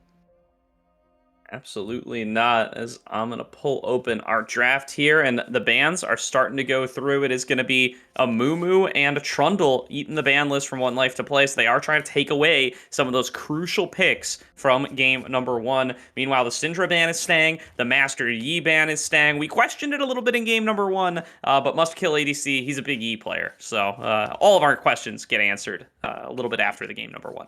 Yeah, I'm surprised that we were surprised with a name like Must Kill ADC. I mean, you have to play Master Yi, right? That's every solo queue game I go into. The Master Yi kills me every single time. So the Yi is going to be banned out along with the Syndra and the Talon, which I'm actually a little surprised about. I haven't seen Talon in quite a while in a lot of these competitive games. I'm actually curious if Talon has gotten any buffs or nerfs that I haven't been aware of recently, or if it's just a pocket pick, because if not, that Talon ban is actually raising more question marks than that Yi for me. Yeah, it is a Draco's pick. It's one that he plays in Champion Select, you don't play anything outside of Champion Select. It's one that he plays in solo queue quite a bit. But there's going to be that misfortune that you called out previously. It's first picked for 1Life2Play as the start of their new team comp here in game number 2. The Jhin and Poppy going to come across for Cupid Esports. Jhin, a favorite there in the bottom lane for the side of Nasum. And the Poppy just going to be a really solid selection, probably for the jungle based on meta, but also one that Rick Salas enjoys a lot for himself in the top lane. Yeah, picking this Poppy this early is a little bit of a head scratcher because it allows 1Life2Play to kind of pick around it. Obviously, you can't pick around it completely, but you're never going to pick the Ahri. You're never going to pick somebody with a lot of dashes, and so it kind of becomes difficult for Cupid Esports with the Poppy pick because suddenly all that pressure that Poppy gives you, where there's not as much dash champions that can do what they hope to do, is negated. As I say that, the Nocturne is picked up and the Poppy suddenly looks so much better. Yeah, and the thing about Poppy, and the reason I think the problem with Poppy this season is that she's good even if you aren't really interrupting dashes. Like, she's just really efficient in the jungle.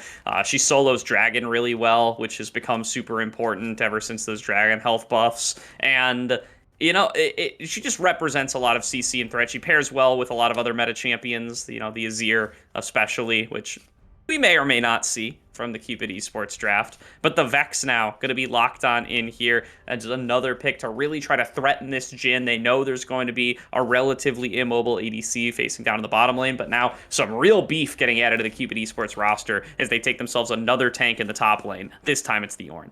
I'm never going to dislike an Ornn pick. I don't think there's ever a scenario where I'm like, well, maybe we don't need an Ornn. I think Ornn is always needed for the tankiness, for the ability to give stats, to upgrade the weapons. I think that the Ornn is just so strong, and it feels even stronger into this team comp. This Jhin is going to do so much damage when he gets that upgrade, and so this Ornn feels very strong, and now they've already picked their beefy champions, and so they don't have to worry about what are we going to do with this or that or whatever. Now they just know we've got our damage in Jhin for attack damage. Now we can go AP, now we can go more AD if we want. It just opens up so much of an avenue. Big fan of the Ornn pick. Yeah, all I'm worried about is DPS here. You know, 1Life2Play, they didn't play any frontliners last game, but if they do decide, you know, snag that Maokai for themselves, play some kind of other tank up against this Ornn, you know, the Scion, the Sejuani top, these are still picks you can go for. If they lock in this Vigar, all right, the Swain looks a little bit better. The Lissandra, though, okay, Yeah. Swain Okay. is what ends up coming through with 0 seconds left on the clock. That gives a little bit more of that DPS. That'll be able to work its way through one of those frontliners. So Cupid Esports, they put my worries to rest pretty quick.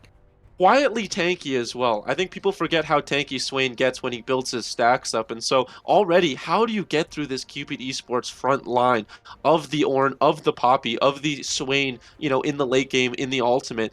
It just already is screaming difficult for me. I do like the Misfortune. I think that helps a lot with it. The Mordekaiser is an interesting pick. Did they lock it? Yes, they did lock it. So the Mordekaiser, I think, also helps with that, just with the frontline aspect. But I do think it just becomes so difficult for Cupid, or excuse me, for 1Life2Play to get through that Cupid Esports frontline.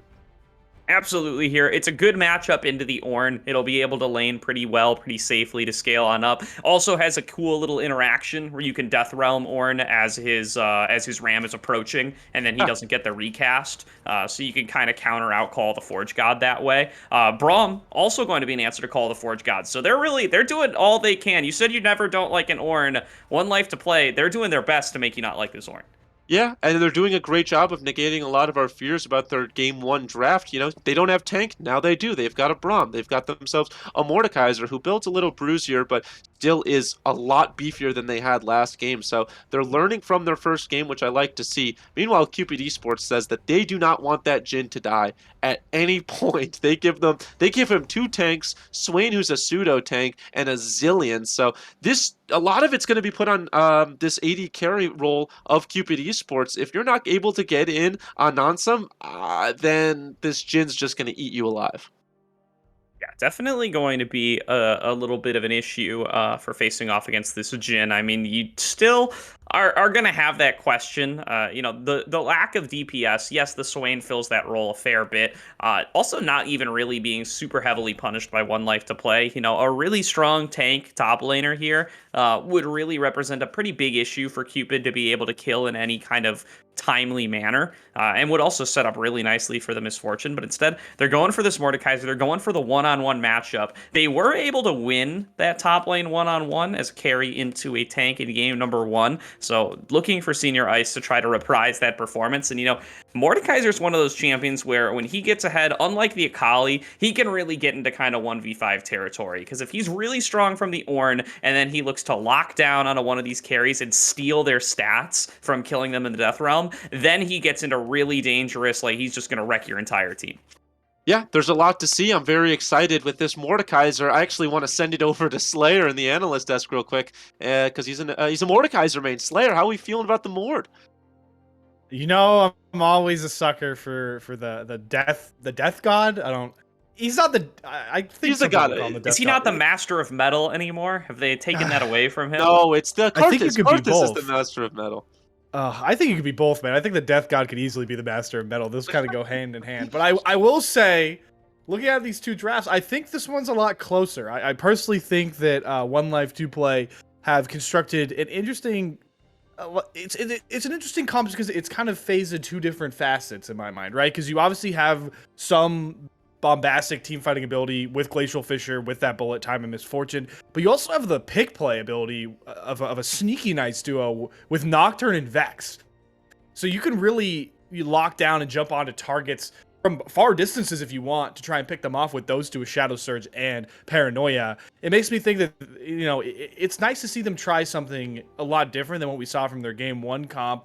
But on the other side, at the same time, Cupid Esports, they once again win the pseudo frontline battle in my mind, right? So if we get into these 5-on-5s, I will take a Poppy, Ornn, and Swain any day of the week for a frontline, and to pair a Jhin in the back to do some serious damage with Curtain Call, barring Braum doesn't block it all out potentially. It's a good combo to say the least, and it puts me in a tough spot from a pure draft standpoint to make a prediction, and that's why I'm gonna go last this time. On Fire, you're going first. What are you doing? Are we getting out of here in 2, or are we going to get some extra League of Legends? I think that we always, well, first of all, I'm always excited if we get extra League of Legends, especially in the Divine League, but I actually truly believe we are this time. I think 1Life2Play does a really good job of negating a lot of Cupid Esports advantages that they had in game one. They're getting a little bit tankier. Obviously, you would still take Cupid Esports, frontline, but I think the issue is if this Jhin dies, which he's going to have a very difficult time. So if he does end up dying, where's the damage, right? Swain is going to be the only true damage. Zillion able to push some damage off, but never consistent damage. And so I think that it becomes difficult to keep this AD carry alive. I talked about it, that he needs to do a lot. He's got the front line to do it. But with a Nocturne and a Vex and a Mordekaiser, I'm just not sure he can consistently push out damage in every single 5-on-5. I'm giving this one to 1Life2Play. Ooh, See, okay. I'm going to end up disagreeing with you there. I think I'm going to have to take Cupid for game number 2 as well. I was, first of all, very impressed with how they played together in that game number 1. They were really able to make a good read on when they were taking good fights, when they had great knowledge of where their teammates were and where their opponents were in relation to be able to find, some of those angles. It wasn't all team comp diff in that game number 1. There was a lot of fight selection diff as well, and I still trust that this Cupid Esports roster is going to be able to keep that going into the second game. And I think that Swain is just going to be the X factor. Super Big Ego, fresh off a fantastic game number 1. I think this comp is really going to struggle to answer this Swain, and I expect him to have a huge one here.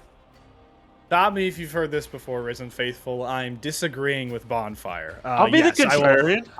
I am also backing Gordo's logic with Cupid Esports. As much as I like to say that I enjoy the 1Life2Play comp, and I think it actually, does a good job at countering, like you brought up, Bonfire, somewhat Cupid Esports wants to do. Draft diff is not the only thing that's factored in here, and I have to think after watching a pretty substantially big win game 1 for Cupid Esports, they're just going to continue to break hearts of all of the 1Life2Play fans. Mainly, and the one point I want to highlight here is the fact that, yes, you did a good job, Gordo. I think it's very valuable to point out how we're expecting Super Big Ego to continue to inflate his ego, but I think as well, when you look at Nimesum, Jhin plays a lot differently from a damage perspective towards Jinx, but I would argue in team fights plays similarly from a stance position standpoint, right? I mean, Curtain Call is the similar spot that you'd fire a Jinx rocket from, and you also want to kite back and get as many auto attacks out as you want, with an ability to snare an opponent, chompers versus that W on Jhin. So I think he could still play to a very high level similarly on Jhin. I mean, they both start with J also, so you have some sort of little poetic justice with that 80 carry pick. 4 letters. I'm gonna back. Yep, there you go. Psychopath. Cupid, my main point here is Cupid Esports. I think you're going to take this one 2-0 so that the second split in a row of Divine League is going to be a very, very big stomping. If all you Divine League fans remember from last split, the summer split, the now not present Michigan Esports absolutely demolished their first opponent for the initial week of Divine League. So we'll see how it goes. I mean, if we get to the other side of a break, Bonfire could very much be laughing at me and Gordo. Let me quick defense. Please, Your Honor. Cross-examination, quick. Okay, all right. Go ahead.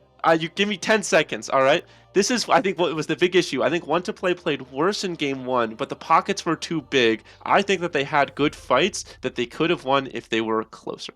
That is my reason. Okay, yeah, I mean, I can't say you're wrong. That is your opinion, but to do what I've done so many times across our League of Legends fandom, I am ready to prove Bonfire wrong once again. But before we could do that, we're going to have to go to one more break, and we'll get into game number 2 here between Cupid Esports and 1Life2Play. We'll see you guys in just a couple minutes.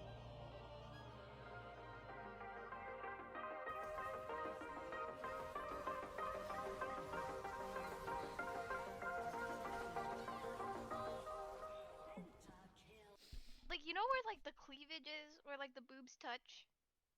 Or supposed to touch? No, I've never touched a woman. Cat Everfrost used knock-on fight hit. There goes a 5-man shield there. First Rack's going to get caught up in the baby cage. That's going to be a 3-man shockwave in the backline with a big face breaker. That's going to be a showstopper right there. That's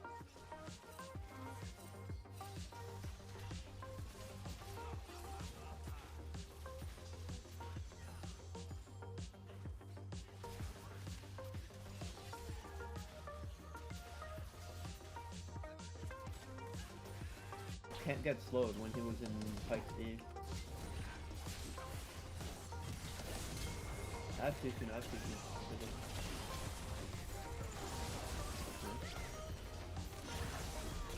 Nice.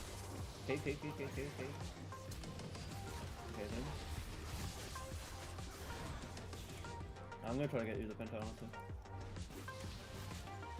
Yeah, we know. You can't die with him. It's gonna get dog. You can go. I mean, I have flash in a second. Oh my god!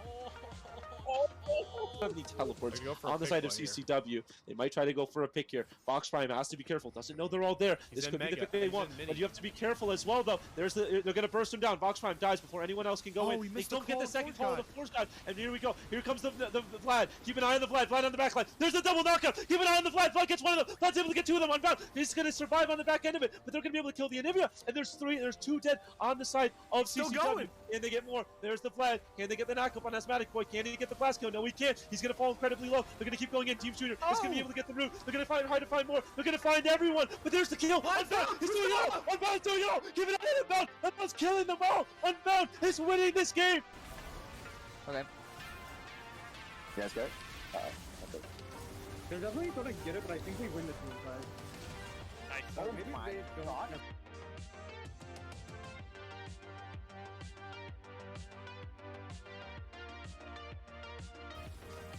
Get it.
Like, you know where like the cleavage is, where like the boobs touch, or supposed to touch? No, I've never touched a woman. Cat Everfrost used knock-on fight hit. There goes a 5-man shield there. Bryce Rack's going to get caught up in the baby cage. That's going to be a 3-man shockwave in the backline with a big face breaker. That's going to be a showstopper right there. That's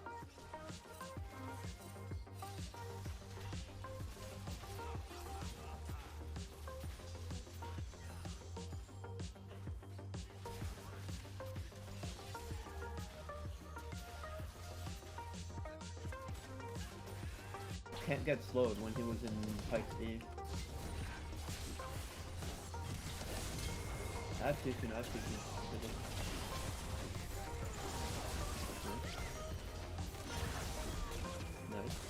Okay. Okay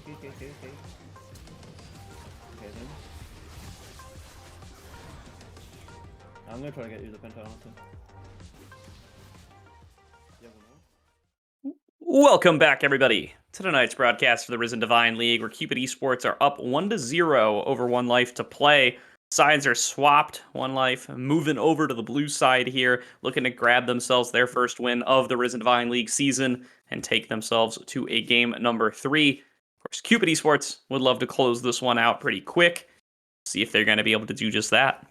Yeah, I gotta say, I think actually 1Life2Play is. I didn't say this in the analyst room, but think about their name, 1Life2Play. They only have one more life to do this. It's written in stone. Well, Super Big Ego, he's starting out those stacks. He's getting that stacking mechanic up early on. That's going to be some permanent bonus health there for him from landing that early on never move. Pulls in a Kaipo. Looks like it's even going to be an early recall, and it's going to get interrupted. This is an early HP lead for Super Big Ego. Probably too late for a Kaipo to actually reset or get anything done here. Yeah, I don't really know what Akaipo was doing. He kept just walking forward for auto attacks. I don't think it's going to be game changing, but I think people don't realize how much that early health matters, as there's no ward spotting out this invade, so this could end up disastrous for the side of Cupid Esports. Yeah, Rixalis probably starting off not with the bellows breath here, and he's just going to get demolished, locked down by the concussive blows from the Braum. First blood goes over to Senior Ice, probably exactly where Rixalis wouldn't have wanted it, and this is going to be a successful steal away from Must Kill ADC. Starting off game 2, same way he started off game 1 with an invade on the enemy red. Boomer DeWalrus, by the way, is just a weak side king, as he has to be a little careful, takes a little bit of poke, but he just sacrificed his support. He said, you know what, go for this invade. It was 100% the correct move to do, and they were able to get the kill for it, and I think Boomer DeWalrus is very happy with that. Yes, he misses out on some minions. He's going to have a tiny bit of a CS difference in the bot lane because the Braum went with the invade, but you're always going to take a first blood, and right now they're sporting a nice little 500 gold lead at only 2 minutes and 30 seconds. Yeah, I mean that's what's gonna happen when you cash out on a free extra 550 gold at level 1, and they even get the XP advantage on Draco, so it's gonna take him a little while to get going on this Poppy. It's exactly where you wanted things to go as 1Life2Play, and Senior Ice already in a pretty solid top lane matchup, going to be all the much stronger once he actually goes out and gets his first buy. He didn't recall and teleport back, so he's got TP advantage as well. Once he does go back and spend, if he can get himself onto an early item spike, it's going to make this lane really tough for Rixalis. Yeah, I also want to highlight, as right now there's a root in the bot lane, Boomer DeWalrus taking a little bit of damage. I want to highlight that Super Big Ego, and I don't have time. All right, Draco's coming on in, not dissuaded by losing his buff, is going to go for this early gank anyway. Akaipo going to flash away. There's going to be a nice never move, though. And looking for the angle, Dracos wants to get the pull into the wall, can't quite find it. Will he be able to get the kill? The fear's not enough. He will be able to make it a 1-for-1 trade as Must Kill ADC will chop him down eventually, gets there in time, and is able to keep things pretty close. Dracos, though, fresh off that first kill of the game for himself, will be able to pick up the Sheen and should be a little bit more competitive in the jungle matchup. Yeah, the point that I wanted to highlight actually worked out perfectly with what just happened. Super Big Ego's rocking the Ghost, and so right now, Akaipo's able to just come back into the lane, get himself right back into farming. I think you're pretty happy with that. You get a kill onto Must Kill ADC, and so the ganks are going to be so much more difficult for the side of Cupid Esports to negate, and so I think it becomes so difficult, doesn't miss any CS, actually has a bit of a CS advantage once this wave crashes. Meanwhile, Super Big Ego, about 45% of his health and not much mana is going to have to back and probably take a pretty poor back because Akaipo is much healthier and has much more mana. Yeah, do want to shout out that flash never move from him is really the only reason they were able to make that a 1-for-1, but he's just getting chased down now. Nowhere left to go. The fear from Must Kill ADC, 100% KP in this early game, really running around and making everything happen here for his team. Must Kill ADC gets another kill given over to Akaipo. I love when I'm proven right. It's a great feeling because in the mid lane, normally you'd want to back there and get a teleport in, possibly push something in, maybe have your Poppy help you out. He's not able to do so. There's no sums mid and they know that. And so Must Kill ADC is just able to walk in. The vision's not there. And so that's just the issue of having Ghost is that those early trades are always going to favor the person with the teleport. Akaipo gets the early advantage and able to get the kill as well, where earlier on he was not able to as it went over to Must Kill ADC. And right now it's 3-1, but I think more importantly, 1,000 gold difference. Sometimes kills can come at the cost of CS. It has not been that way. They've done a great job of CSing and getting kills, taking every trade they can, getting first to every objective. They have this warded, so Derikos is wasting time coming down here. They've just done a great job in this early game. I'm very impressed. Yeah, no, great play so far. Super Big Ego now getting collapsed on again. He still has no summoner spells. He has no ultimate. He's going to get feared by that Mistral Bolt, and he's likely going to go down here trying to pick himself up some health wherever he can, but Super Big Ego gets caught up too far up again, gives up a second kill. Yeah, and Jamarcus roamed up as well, and so now Ninesum has to be careful. Yeah, he's going to get stunned up by that concussive blow. The Ignite comes through. Will Nysum end up going down? Boomer to Walrus chasing under the turret. Can't get the last auto, though, and Nysum will be able to stay alive. And now here comes Jamarcus, looking to get a stun off of the double bombs. Can't quite land the second one. Nysum is there for the long-distance assistance from the Deadly Flourish, but not going to be enough. Will end up escaping here for the bottom lane of 1Life2Play. That's both sums for both of the AD carries. Fox, by the way, is not going Flash, is going Teleport Ignite. I'm not sure how I missed that. The sums are all over the place. There's Ghost on this Misfortune. There's Ghost on the Jhin. There's Ghost on the Swain. There's just a lot of ghosts. Everyone wants to just run around. And so, interestingly enough, this Braum feels comfortable enough to be able to take an interesting back, as actually I was proven incorrect. He does have Flash. He's got Spellbook. He's got Spellbook. I was going to say, I was pretty sure I saw a teleport. But in the bot lane, did a great job. Jamarcus roamed up. They got a ton of damage off. Unfortunately, was not able to kill Ninesum. But that just shows you what they're able to do. Camping out in the mid lane, making everybody uncomfortable. Last game, it felt like 1Life2Play was on the back foot. This game, they're definitely on the front foot. Absolutely here with a solid early lead. Now, gonna be tough to play from here. We're gonna get to see how exactly Cupid Esports can navigate from a deficit. Muskill ADC was really good at this in game number 1 as well. He's coming back to the camps that he's stolen away with the timer that he has, and it looks like he's going to be able to secure another one for himself. He's got the follow-up from Fox once again. Dracos sees that something's going down. Now with the Duskbringer is 100% sure that something is going down, but he's got nowhere to go, and he's going to run into Muskill ADC as he tries to go over to his birds. A little bit greedy there from the Cupid Esports jungler. Going to end up giving another kill over to Muskill ADC on this Nocturne. I just don't think he had any idea that Fox was there. Akaipo did end up roaming, so he had knowledge that the mid laner wasn't there, but felt comfortable enough to be able to walk into that little pixel bush. But at the same time, when you don't know that the Braum is there, it's just going to cost you. I think this is a great job from Fox and Muskill ADC. Last game, they were able to do this on the Graves along with the Renata Glask, but this game, it's actually turning into kills where it wasn't last game. Boomer to Walrus is down 30 CS, which is not great when it's on the Misfortune, but I don't think they care. They're up 2,000 gold this early on, and Muskill ADC surely is going to drop this bot, which is going to get this Misfortune back into this game. I'd be surprised if he doesn't. And so this is so difficult. Durakos and Jamarcus that they can get this Dragon, but they're going to lose the first Rift Herald, and I'm always going to favor the first Rift Herald over Dragon. Yeah, for sure. It's going to be a substantially larger amount of gold influx for sure. Going to move this to about a 2.5k gold lead. The Dragon will get picked up. It's not even a super influential Drake at 1 stack. It's just the Cloud coming on through. See if they can make that matter as we get into the later game here, but really going to need to find themselves a place to play through. Nasum will... Namesum? I'm just going to struggle with this all night, but... Not easy. Whatever his name is, he's going to be doing a lot. And he's got himself a substantial lead in the 1 versus 1. He's got to be who you're looking to play through at this point because Ego's been set pretty far behind. It's going to be a little while before he can be that big influential carry. Yeah, but we talked about how he was going to be hopped on, how it was going to be difficult for him to play. How about Durakos being down 30 CS to Muskill ADC? So this front line isn't there. It's not going to activate till a little bit later in the game. Ornn obviously is going to be down a little bit of CS as well. Has... I believe lost a tower plate as well. And so this Ornn has fallen back a little bit. This Poppy has fallen back a little bit. This Zilean is still Zilean, but hasn't done enough to make sure that this Jhin feels comfortable. And so I think in these team fights, Jin's not going to feel comfortable at all. And again, the teleport advantage. Akaipo doing well as they're going to possibly try to do something here. Ooh, Paranoia used there, but a nice stun and flash combo from Durakos gets him out of there. I was about to call out. This was getting to be real dangerous for the side of Cupid as the Nocturne is super fed and has ult available. So it makes it so hard to push your advantage in this bottom lane and start to actually get more gold out of it. But he blows it there to try to get the solo kill on Durakos, doesn't get it, and now we get about another minute of a little bit of breathing room here for Cupid to play with, knowing that that Nocturne ultimate's not available.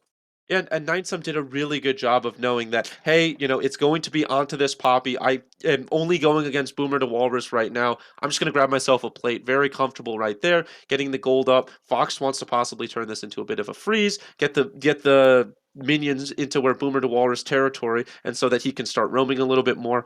But again, they're just absorbing pressure really well. I think Ninesum's done a very good job where he can, but I think late game, or mid game, excuse me, it's going to be difficult for him to survive these engagements. Yep. Must kill ADC. Keeping my eyes on this Nocturne. He's got Stride Breaker completed already. Is so strong in these engagements. Super Big Ego spots him and will be being safe. So, you know, every time they spot Nocturne and they don't end up giving up a kill to him, that's like a little victory in and of itself. He's so strong right now that just managing to track this jungler and avoid putting him farther ahead is a huge deal and a big priority. Yeah, keeping this Nocturne out of the bot lane has to be priority number one. Drakos has constantly come bot, and unfortunately the vision is just too good for him to be able to do something. I'm sure he'd love to get this Jhin into, like, it doesn't matter how far ahead I am, or excuse me, it doesn't matter if I have frontline territory, I just do so much damage, it just doesn't matter. Unfortunately, he hasn't been able to do that. But it's just, I mean, like you talked about, they've done a great job of keeping an eye on this Nocturne. I think Muskill ADC did a much better job earlier in the game, that making sure that when he was seen, it was followed by a gray screen. Hasn't really had that in the past minute or so, but there's still a lot of game left, and the 3,000 gold lead is looking really good at 12 minutes. Absolutely is here. Big Ego lands another never move, gets some nice trades there into a Kaipa, but now here comes Paranoia number 2, flash away with the Demonic Ascent, trying desperately to stay alive, but Super Ego not going to be able to do it. He blows both summoners and the ultimate, still drops to must kill ADC. Big defeat there for Cupid Esports. Nice win for 1Life2Play, as now they're going to throw down this Rift Herald and they're going to try to cash out even more in this mid lane. Support coming on through from Jamarcus to just try to keep the mid lane turret alive. But now here's the engage. Nice smite from Drakos to stay alive. Fox going to back on off after using the ultimate, but a huge gold swing once again. Big lead for 1Life2Play. Yeah, and that's what I'm talking about. I think normally, in a normal game when Drakos is pretty even with the other jungler, he's able to tank up a lot more than that. But right now he's getting his camp stolen by Senior Ice, and there's nothing he can do about it. I mean, that's just kind of the game state where he's at. Senior Ice has to be careful. Does utilize the ultimate and flashes forward. to get it. Yeah, nowhere for Drakos really to go. Senior Ice gonna jump up right in the air a little bit. Nowhere really left to go, and it looks like Super Big Ego will be able to get that kill. That's even a little shutdown, as he was 2-0. 50 extra gold in a Super Big Ego's pocket. I'm gonna say all in all, that favors Cupid Esports. They get more than they put in there for sure. Yeah, I would agree with that. That obviously you get the kill and the shutdown, but I have to say Senior Ice is able to get the kill, able to not to deny a camp, and now look at the bot lane. Look at the pings. They're just saying, let's just go take their camps again. Look at how much territory that must kill ADC along with Fox are taking out. They're clearing vision. They're able to get wards down. I mean, killing the jungler it gives you that ability. Jamarcus is just going to try to get a ward down to make sure that they're comfortable under tower, but that's what you get for killing the jungler, and now they're able to get the Drake because Drakos doesn't feel comfortable going into the bot lane. So I agree with you that the money is most likely better for the side of Cupid Esports, but at the end of the day, anytime you kill a jungler this early, I think you're pretty happy. For sure here, and this should net them Dragon number 2. They got the priority in the bottom lane. Must kill ADC has Paranoia up once again. Gotta be keeping our eyes on that timer. Anybody even a little bit out of position is at serious risk, and here he's going to pop it in mid lane again. Demonic Ascension gets popped. Here comes the counter gank from Drakos. Not going to be enough though, as Must kill ADC is on a rampage. He just blows Super Big Ego up and is now looking to chase down Drakos. Flash in, one more slash will net him the kill. 2-0 in favor of 1Life2Play. This Nocturne is an absolute animal. I think Drakos played that so well by hiding in the bush, but the pockets are just way too heavy. Doesn't realize that Ninesup's taking a trade right now. Has to be careful.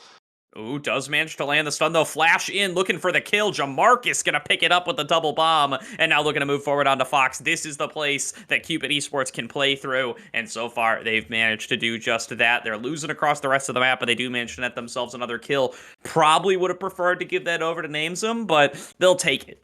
Yeah, I think any kill you're pretty happy with. I think it would have been a lot better on Namesum, but they're able to shove a wave in and get a kill. But again, while this is happening, Must Kill ADC, give and take of League of Legends, is going to be taking this Rift Herald. I think the fight was good. I think Boomer to Walrus doesn't realize that he's that much further down than Namesum. But I think at the end of the day, that fight was made by Jamarcus throwing those bombs, getting that stun off, making sure the Misfortune couldn't do Misfortune-like damage.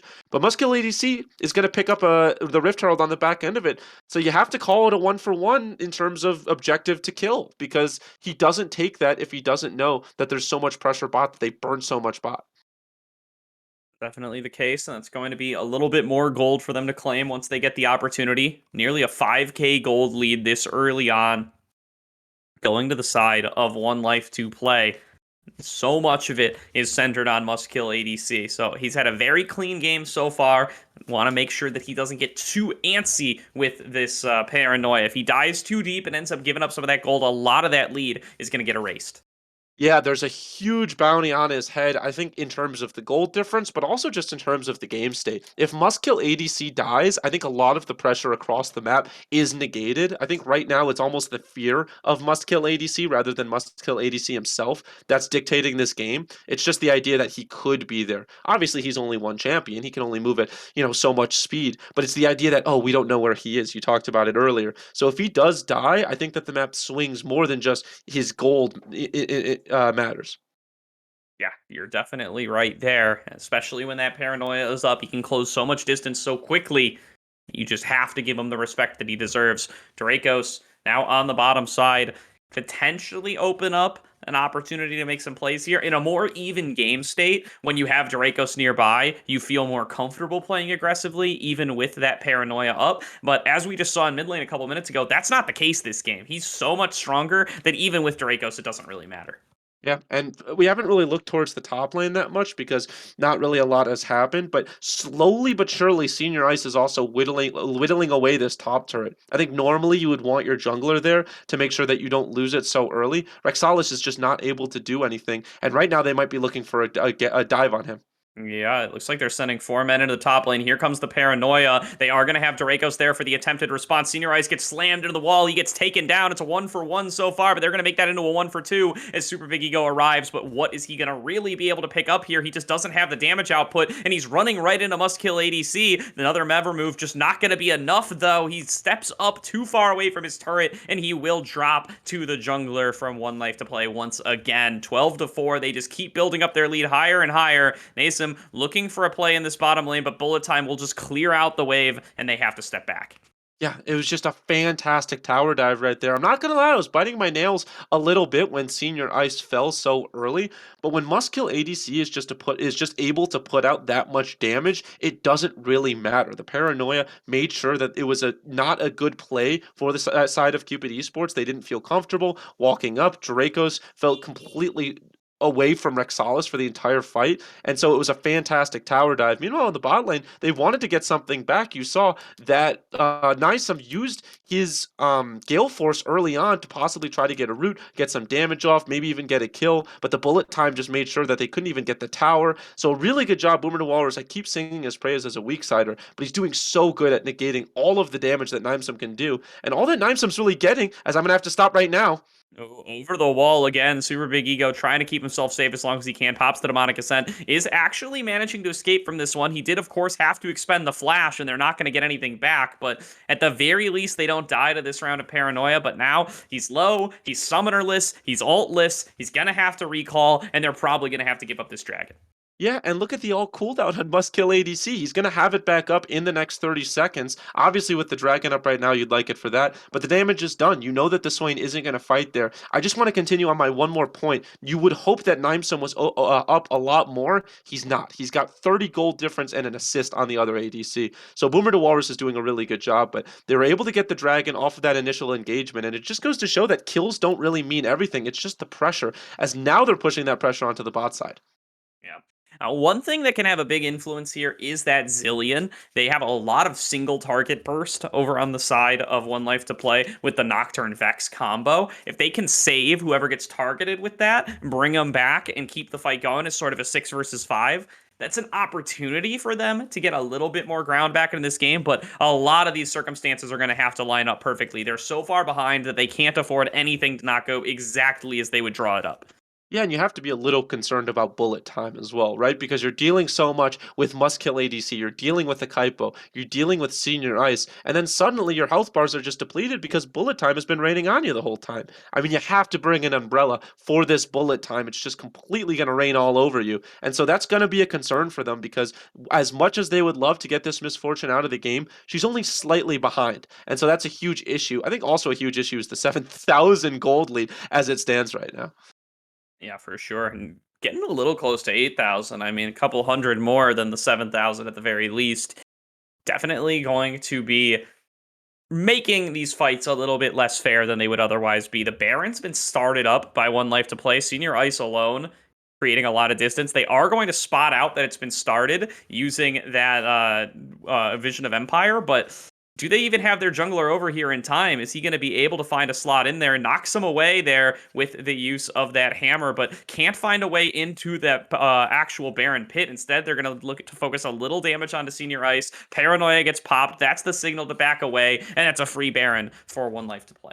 Yeah, paranoia is just kind of its namesake. You get so paranoid when it gets popped. You don't know what's about to happen. You don't know if they're going in, if they have a jungle, or excuse me, if they have Foxed in a specific position to knock you up, if a Kaipo's behind you. And so they all just have to back away when in reality, it was the side of 1Life2Play that wanted to get away. And so this paranoia is doing a really good job of making sure they don't feel comfortable at any point in time. Also, quietly, I want to give Fox credit for blocking all of that curtain call damage, just using his shield to make sure that it wouldn't be able to steal the Baron, wouldn't keep them too low. So they do a great job of sneaking that Baron. Senior Ice did a great job of making sure that no one got close. And meanwhile, Muskill ADC sees Super Big Ego and he wants him. Yeah, doesn't land the Duskbringer, doesn't have the paranoia, so Super Big Ego will be able to just walk away, but still far behind where he'd want to be on items at this point in the game. Not going to be able to challenge that Nocturne. They're going to try a bush camp here. If Muskill ADC goes a little too aggressive to try to steal away more camps, they could have a move onto him, but he's just going to regroup with the rest of the team. He knows they have Baron. They can just keep the siege going. Bomb's going to clear it out as best they can, but the threat is just cannot be scoffed at. They're looking for a little flank angle, but honestly, this three-man squad is just so strong as long as Muskill ADC is a part of it. Yeah, and they're doing such a good 1-3-1 here. Akaipo in the top lane, you've got Senior Ice in the bot lane. Drakos wants to make sure Akaipo doesn't feel comfortable. Akaipo has to be careful, does get rooted up and pushed back. Nice play there by Drakos. He might get melted down for his trouble. There's going to be a big dash in, but this is focusing in onto the tank who's about to get rezzed up by the Zillion ultimate. He has to switch targets, but he is going to drop. Big shutdown comes through for the jungler from Cupid Esports, and now the fight continues to break out. Super Big Ego is channeling the ultimate throughout this whole time. He's just draining onto everybody, and he's going to be able to pick up the kill onto Foxed. Senior Ice has been able to find one kill onto Drakos, but now he's in a 1 versus 4 situation. Nasim playing very well around the edges of his range will net a 4th kill to the side of Cupid Esports. A big turnaround fight. They lose their inhibitor tower mid lane, but they'll take that every day. Yeah, they go 1-1 for the side of 1Life2Play, and it just feels like such a disaster. You talked about how impactful that Zillion ult could be, and it was. All of that damage that Muskill ADC was pushing out was on a revived target, and so it didn't end up mattering in terms of the fight. Also, they were fighting 4v5. I'm not sure what the call was there. They didn't have their ADC. What they needed to do was disengage, maybe just sack a Kaipo. I think they thought that their pockets were bigger than they were, and so that they could take that fight. But at the end of the day, the person they burned down came back healthy as could be. All they lost was Drakos, Cupid Esports, and so it doesn't end up mattering that you lost that Zillion ulted champion.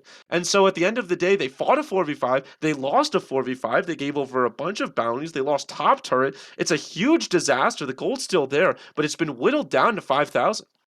Yeah, only 5,000. You know, that's a lot better than it was looking a couple minutes ago. And Super Big Ego, he still hasn't gotten to cash out yet, but he's going to be a big recipient of a lot of that. He's going to be able to finish off likely his Rylai's as a result of this. This should be sole point going over to the side of 1Life2Play. You know, that's just the cost of having been this far behind for this long, but still going to be a little bit of a breath of life here, as there's going to be another engage from Akaipo, but Drakos waiting over the wall, going to force the flash out of the little Yordle there. Yeah, I think that was a good job by Akaipo. I think you're obviously absorbing a lot of pressure with the dragon up, and why not go for the kill, right? You've got Flash. What big objectives do you have to worry about having Flash for? Just play a little safer for the next 3 minutes. So I think it's a good job because best case scenario, you get the kill. Worst case scenario, you lose Flash if there's another person there. Did a good job of knowing his limits and knowing when to Flash, but I actually don't hate that as much as someone, because I think if you're watching that, you're thinking, oh, you burned Flash for nothing. I do hate this teleport, actually. But I think you're worried about losing that flash, but there's no big objectives to fight over. So I don't hate it as much as some other people might. I do hate that teleport though, because what's the utilization of it? You have teleport advantage, go top, and then you can teleport if there's a fight. Instead, you teleport to where everyone else is, but it's peanuts at this point. Yeah, they are looking to keep up the pressure is the idea there for sure, but I definitely agree with you. You could have kept your 1-3-1 going. Now you're going to be in a little bit more of an even situation. The pressure coming in on this mid inhibitor, and it looks like the call from the side of Cupid Esports is just to go for this play in the bottom lane. They should be able to get this kill at the cost of their inhibitor, but now it's 5v4 on the map. They want to see if they can get a little bit more. The kill took a little bit longer than they may have wanted it to, and that likely means that 1Life2Play will be able to escape. Yeah, I think people are going to be typing in chat right now, like, if he had flash, he could have survived. How could you say that, Bonfire? I think he's dead no matter what. I think Akaipo pushed up way too far without vision, without knowledge of where they were. It is what it is. They get an inhib for it. I don't think they're too mad about it, but I think quietly you have to look at the side of Cupid Esports just getting these kills because they're slowly whittling this back. Yes, they lost the inhib for that. That inhib was dead already. It didn't have a tower at any point in time, so it just means they're going to have to clear out supers, which honestly gets you some free gold this early on, so I don't think they're too mad about it. I don't think there's a push behind it. But at the end of the day, I think that them getting these kills show that this game is not over yet. It's a big lead, but I don't think this game is over yet by any stretch of the imagination. Yeah, and there's something to be said from this position about like the kind of emotional comeback that you find here from the side of Cupid Esports, because we know that they're down 5k, but they're kind of just guessing at it. They know that it's probably a sizable amount with the 5 turrets to 2 count, as well as all the dragons, the Baron, and the fact that they have objective bounties. But the kill score, it's looking a lot closer to even, and it may very well feel from inside the game like you've staged a sizable comeback, and the game's a lot closer than it may appear to be. Yeah, Senior Ice has to be careful here. Yeah, he finds himself up a little bit too deep. He throws down the ultimate onto Jamarcus. Winning the fight here before the Zillion ult can come through would be huge. They're focusing down onto Super Big Ego. He goes into the stasis, and meanwhile, Zillion has managed to escape. Now, can he get the ultimate onto Super Big Ego in time? He's regrouped with the rest of the team. They are 5 men strong, now focusing in the damage. The knockup comes through. They're focusing down onto Senior Ice. He's going to get booted out of there, and they get the shutdown on a must-kill ADC. Super Big Ego gets rezzed up by the Chrono Shift, and now they're just raining down the damage from the bullet time. A nice 2-man snare from Super Big Ego to keep this fight going, followed up with a knock-up, and Akaipo falls down to nice him. Now chasing down the rest of the way, 5 versus 3. This is the opportunity that Cupid was waiting for. They flash forward, and they gun down Boomer to Walrus, focusing down onto Senior Ice up next, and this is going to be a big fight win for the red side. Triple kill for Nasim, looking to make it a quadra. Can't quite land the shot, but only Fox left alive means this is going to be an objective bounty Baron for the Cupid Esports roster.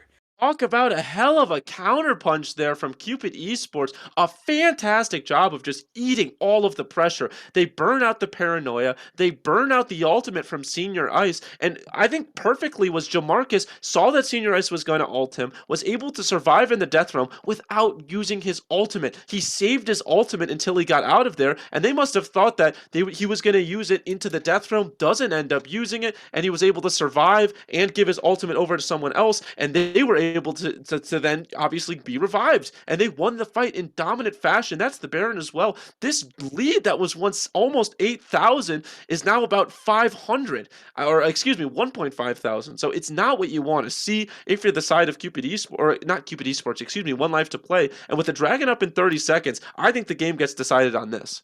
Yeah, and now if you're Cupid, you gotta keep your wits about you here. You just got a big win, you have the Baron buff, but you don't have ultimates, the other team does, and this Baron fight is going to be huge. Stepping up forward, Rixalis gets a bunch of damage focused onto him, he loses about half of his HP, and he realizes he just has to back away with a little bit of a speed boost from the Zillion. Flash forward from Senior Ice, once again throws the ultimate onto Jamarcus, but he's dodging away from the obliterates. He's staying alive as long as he possibly can, and he will be able to escape the death realm in time. Paranoia was popped, but it wasn't taken. Nobody gets dove onto, and now the curtain call opens up as they're looking to focus forward onto the bot lane. Shots 2, 3, and 4 all land onto Fox as he gets chunked down to about a third of his HP. But now they are going to move into the river and they're going to take control over the objective. Their eyes are on the prize, and the prize is this dragon. They don't get the soul here, but they can at the very least deny it. Must kill ADC. He has the flash, but he doesn't have the paranoia. He's already moving towards the top side of the map. They're giving this one up to the side of Cupid Esports. Yeah, Senior Ice again flashed and used his ultimate onto Jamarcus. That Zillion ult is in the minds of 1Life2Play. They're so worried about what it could mean in these big fights. But if you do not kill that Zillion, and if you do not fight when the Zillion's no longer in the fight, it doesn't matter. The Zillion's going to come back. He's going to continue to have his ultimate. Paranoia got used a little too early there as well. They just did not use their ultimates at the same time. I think quietly, you would want that Paranoia at the same time as the bullet time, because you cannot see where the bullet time's coming from. You have no knowledge of how you can get out of it, but they're not using it, and they're not succincting their ultimates. I think that's just an outplay from Cupid Esports. Honestly, I mean, I hate to be so blunt about it, but I just think they played that fight so much better. You didn't see any kills for it, but they were able to get the dragon, and at this point, this game is anyone's game. The gold lead is so minuscule at this point in the game, and ornaments are raining down, that it almost feels like Cupid Esports is the team to beat. Yeah, in terms of strict gold value, that's definitely the case here. You know, those Ornn upgrades, they're about 1k gold apiece in gold value. 4 of them even, have been doled out here as Dracos gets his as well. You know, this is just going to be, in terms of like item stats, the amount of money that you're getting in statistics, it's going to be in favor of Cupid Esports here as they're looking for a collapse onto Senior Ice and must kill ADC. Here comes Call, the Forge God, going to knock up onto Senior Ice. He's going to pop the Paranoia just to try to stay safe. Coming on in with the exhaust is Jamarcus, but they're going to choose to just melt on the top laner instead. And look at how fast Dracos is with the boosts coming through from the Zillion. Super Big Ego is already waiting on the other side. Must kill ADC. He's just desperately trying to stay alive. One more dancing grenade almost finishes him off. Where's the deadly flourish? It doesn't even come through because the auto attack range off the rapid fire cannon, it is enough. 2 members down for 1Life2Play. Cupid Esports are making this comeback happen. Yeah, and they knew they overstepped. I think that's what stuck out to me most, is that they knew that they had overstepped. Senior Ice and Must Kill ADC pushed up way too far. They were aware of that. They tried to run away, but it was way too late. And now Super Big Ego has to be careful as he's able to get himself away. They knew that they had overstepped. They tried to get away. Must Kill ADC sacked his top laner there just to say, let me out of there, but he wasn't able to get out. Now Kaipo has to be too careful. far up, gets a nice fear onto Dracos and a nice flash to nullify the charge as well, but it's just not enough. He's getting damage rained down onto him from the 4 shots of Nasim. Curtain Call can't be avoided. Boomer to Walrus gets hit by the knockup. He gets blown up. Senior Ice is back up. Must Kill ADC is going to join him, but now they are in a 2v5, just like they were when they dropped the first time. They got nowhere to go. They got nothing to do. They have lost complete control over this map, and they're going to watch as their turrets fall, and the gold lead goes to the side of Cupid Esports for the first time in 32 minutes.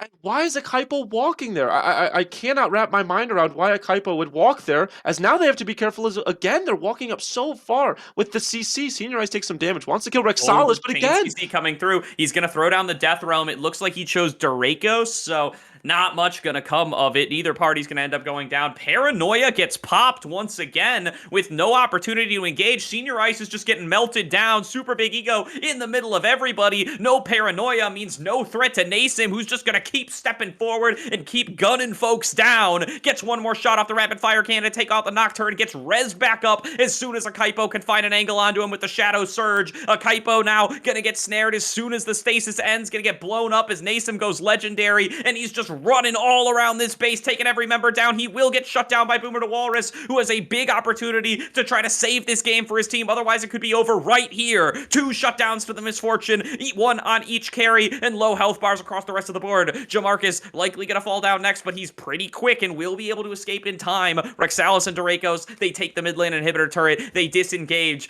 Game continues on thanks to a clutch save from Boomer to Walrus. Yeah, I think they probably could have ended the game right there, as suddenly I have to stop. Look at Foxed.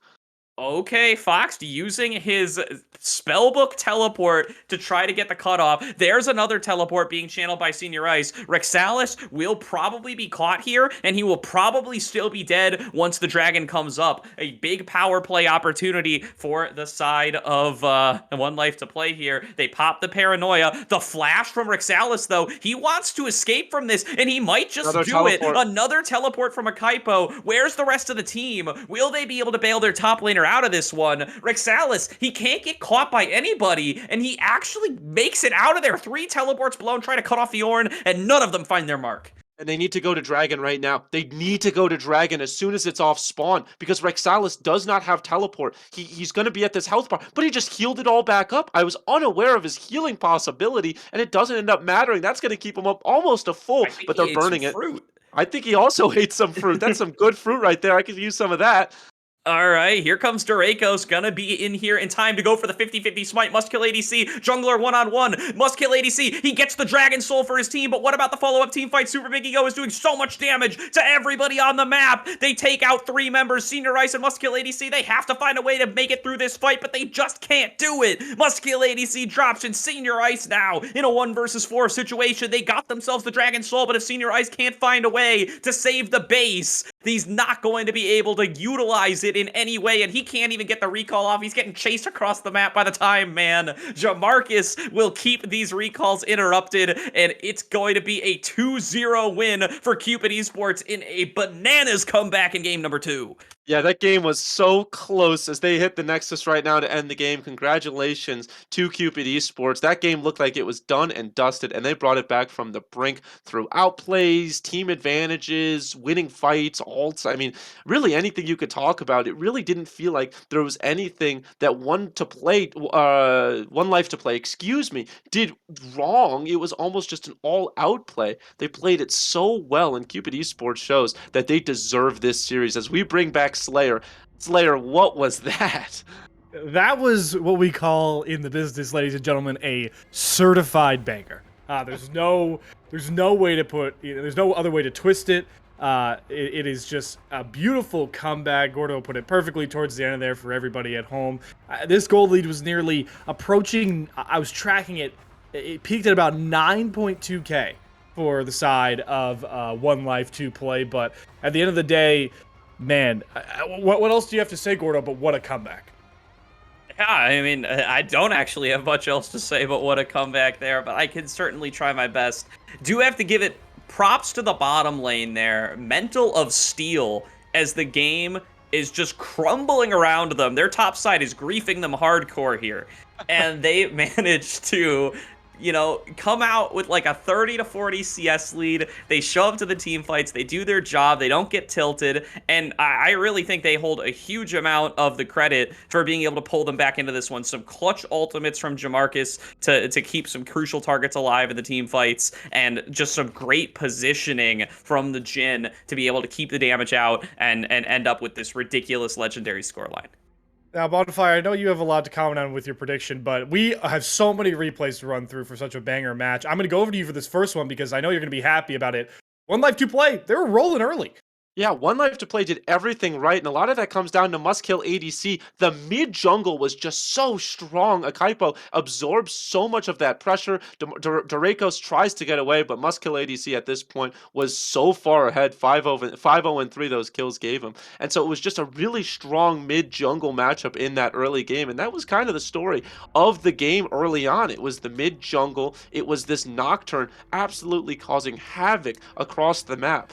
Obviously, we saw later on that he fell off an absolute cliff, but in the early to mid game, he did his job. He's probably typing in chat like, "Look, I got mine. You know, I did what I had to do." Yeah, absolutely here.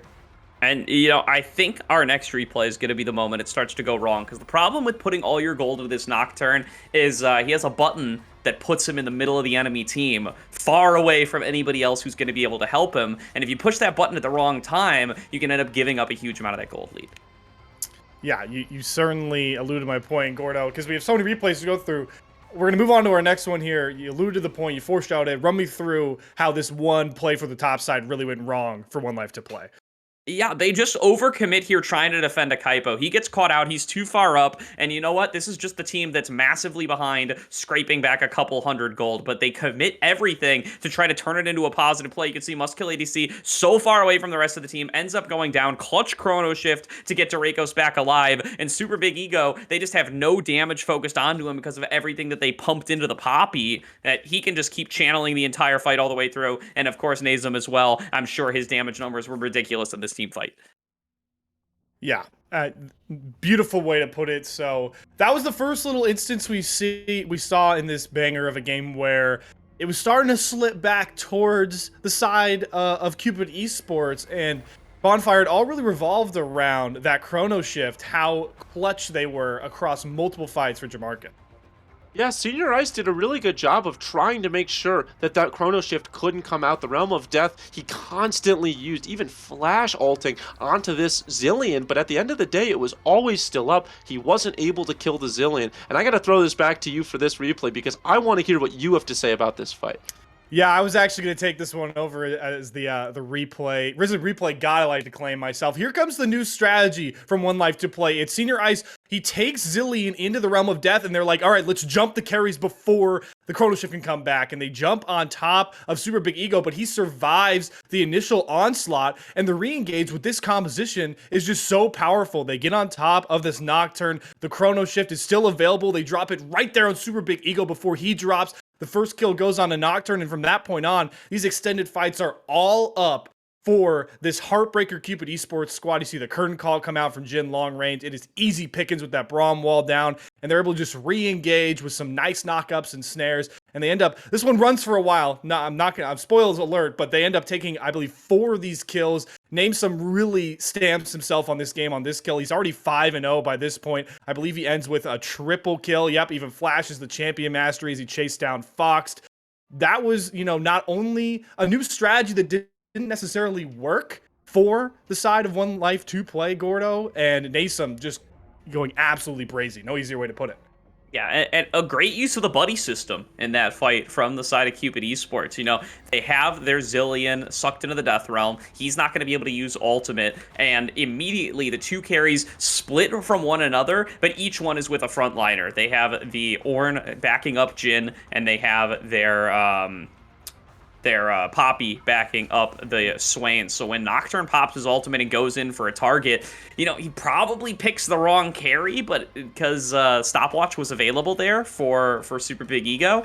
But also if he dived on Jin, I mean, Jin's just going to outrun you. He's got the Ornn there for backup. There was really a lose-lose situation from there. They played it the best they could, even losing their Zillion to the Death Realm. Well, that's all the replays we'll go through, but I'm gonna go back to our predictions here. Obviously, me and Gordo cashing the perfect 2 for 2. I knew this was coming. But Bonfire, I want you to highlight. I'm not gonna toot my own horn for my extra part of the prediction, but who was your standout player for this series? And I think he popped off pretty hard in Game 2, like I said he would. Yeah, at first I want to defend myself just a little bit, Your Honor. I think that in the early game, I was patting myself on the back a little bit. I was like, you know what? 1Life2Play came to play. I think they did a really good job. They just they ran out of time, and the Jin got so big. So I take that in stride. 1-1 on the year, is what it is. Some of the best teams start off slow, and so I'm hoping to do the same. And I imagine 1Life2Play is also hoping to do the same. But at the end of the day, they didn't win, and there was one member of Cupid Esports that pushed them across the finish line. I think we all left the same person. It was Nisum. He played so incredibly well. I think the tandem of him and I'm blanking on the name, but him and the Zillion just played so well in both of the 2 games that I think that they're going to be just a force to be reckoned with in the Divine League. I'm giving it to Nisum. Yeah, Nisum certainly a standout. Gordo, that is also my player of the series, but I assume that is yours as well. But is there anyone else that you really want to shout out for a pretty resounding Cupid Esports 2-0 for our Showcase Week 1 matchup? Yeah, Bonfire said it a little bit there, and the more I think about it, the more I actually think it's I would really have to give it to Jamarcus. It's still coming in through the bottom lane, but a huge part of that game number 2 with being able to res people up with the Zillion, and in that game number 1, I don't know if you remember our post game, we were saying Nason, you just kind of sat there and threw rockets out. It was the Amumu who was really forcing a lot of those plays through, but a great performance all around by the bot lane, and I'm happy to give it to Nason on a 2-1 vote.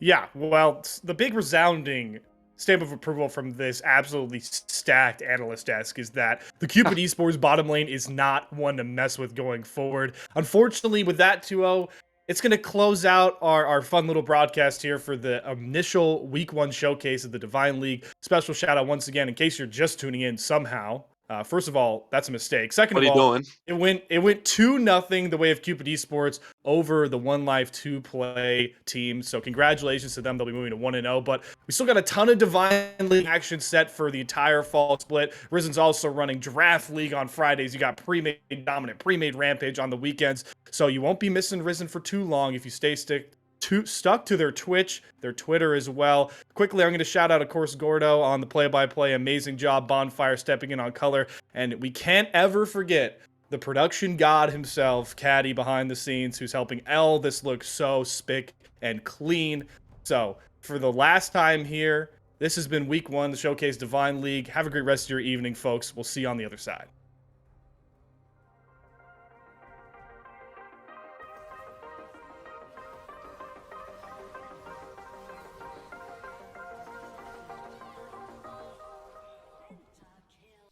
Like, you know where like the cleavage is, where like the boobs touch, or supposed to touch? No, I've never touched a woman. Cat Everfrost used knock-on fight hit. There goes a 5-man shield there. Bryce Rack's going to get caught up in the baby cage. Gets us going to be a 3-man shockwave in the backline with a big face breaker. That's going to be a showstopper right there. That's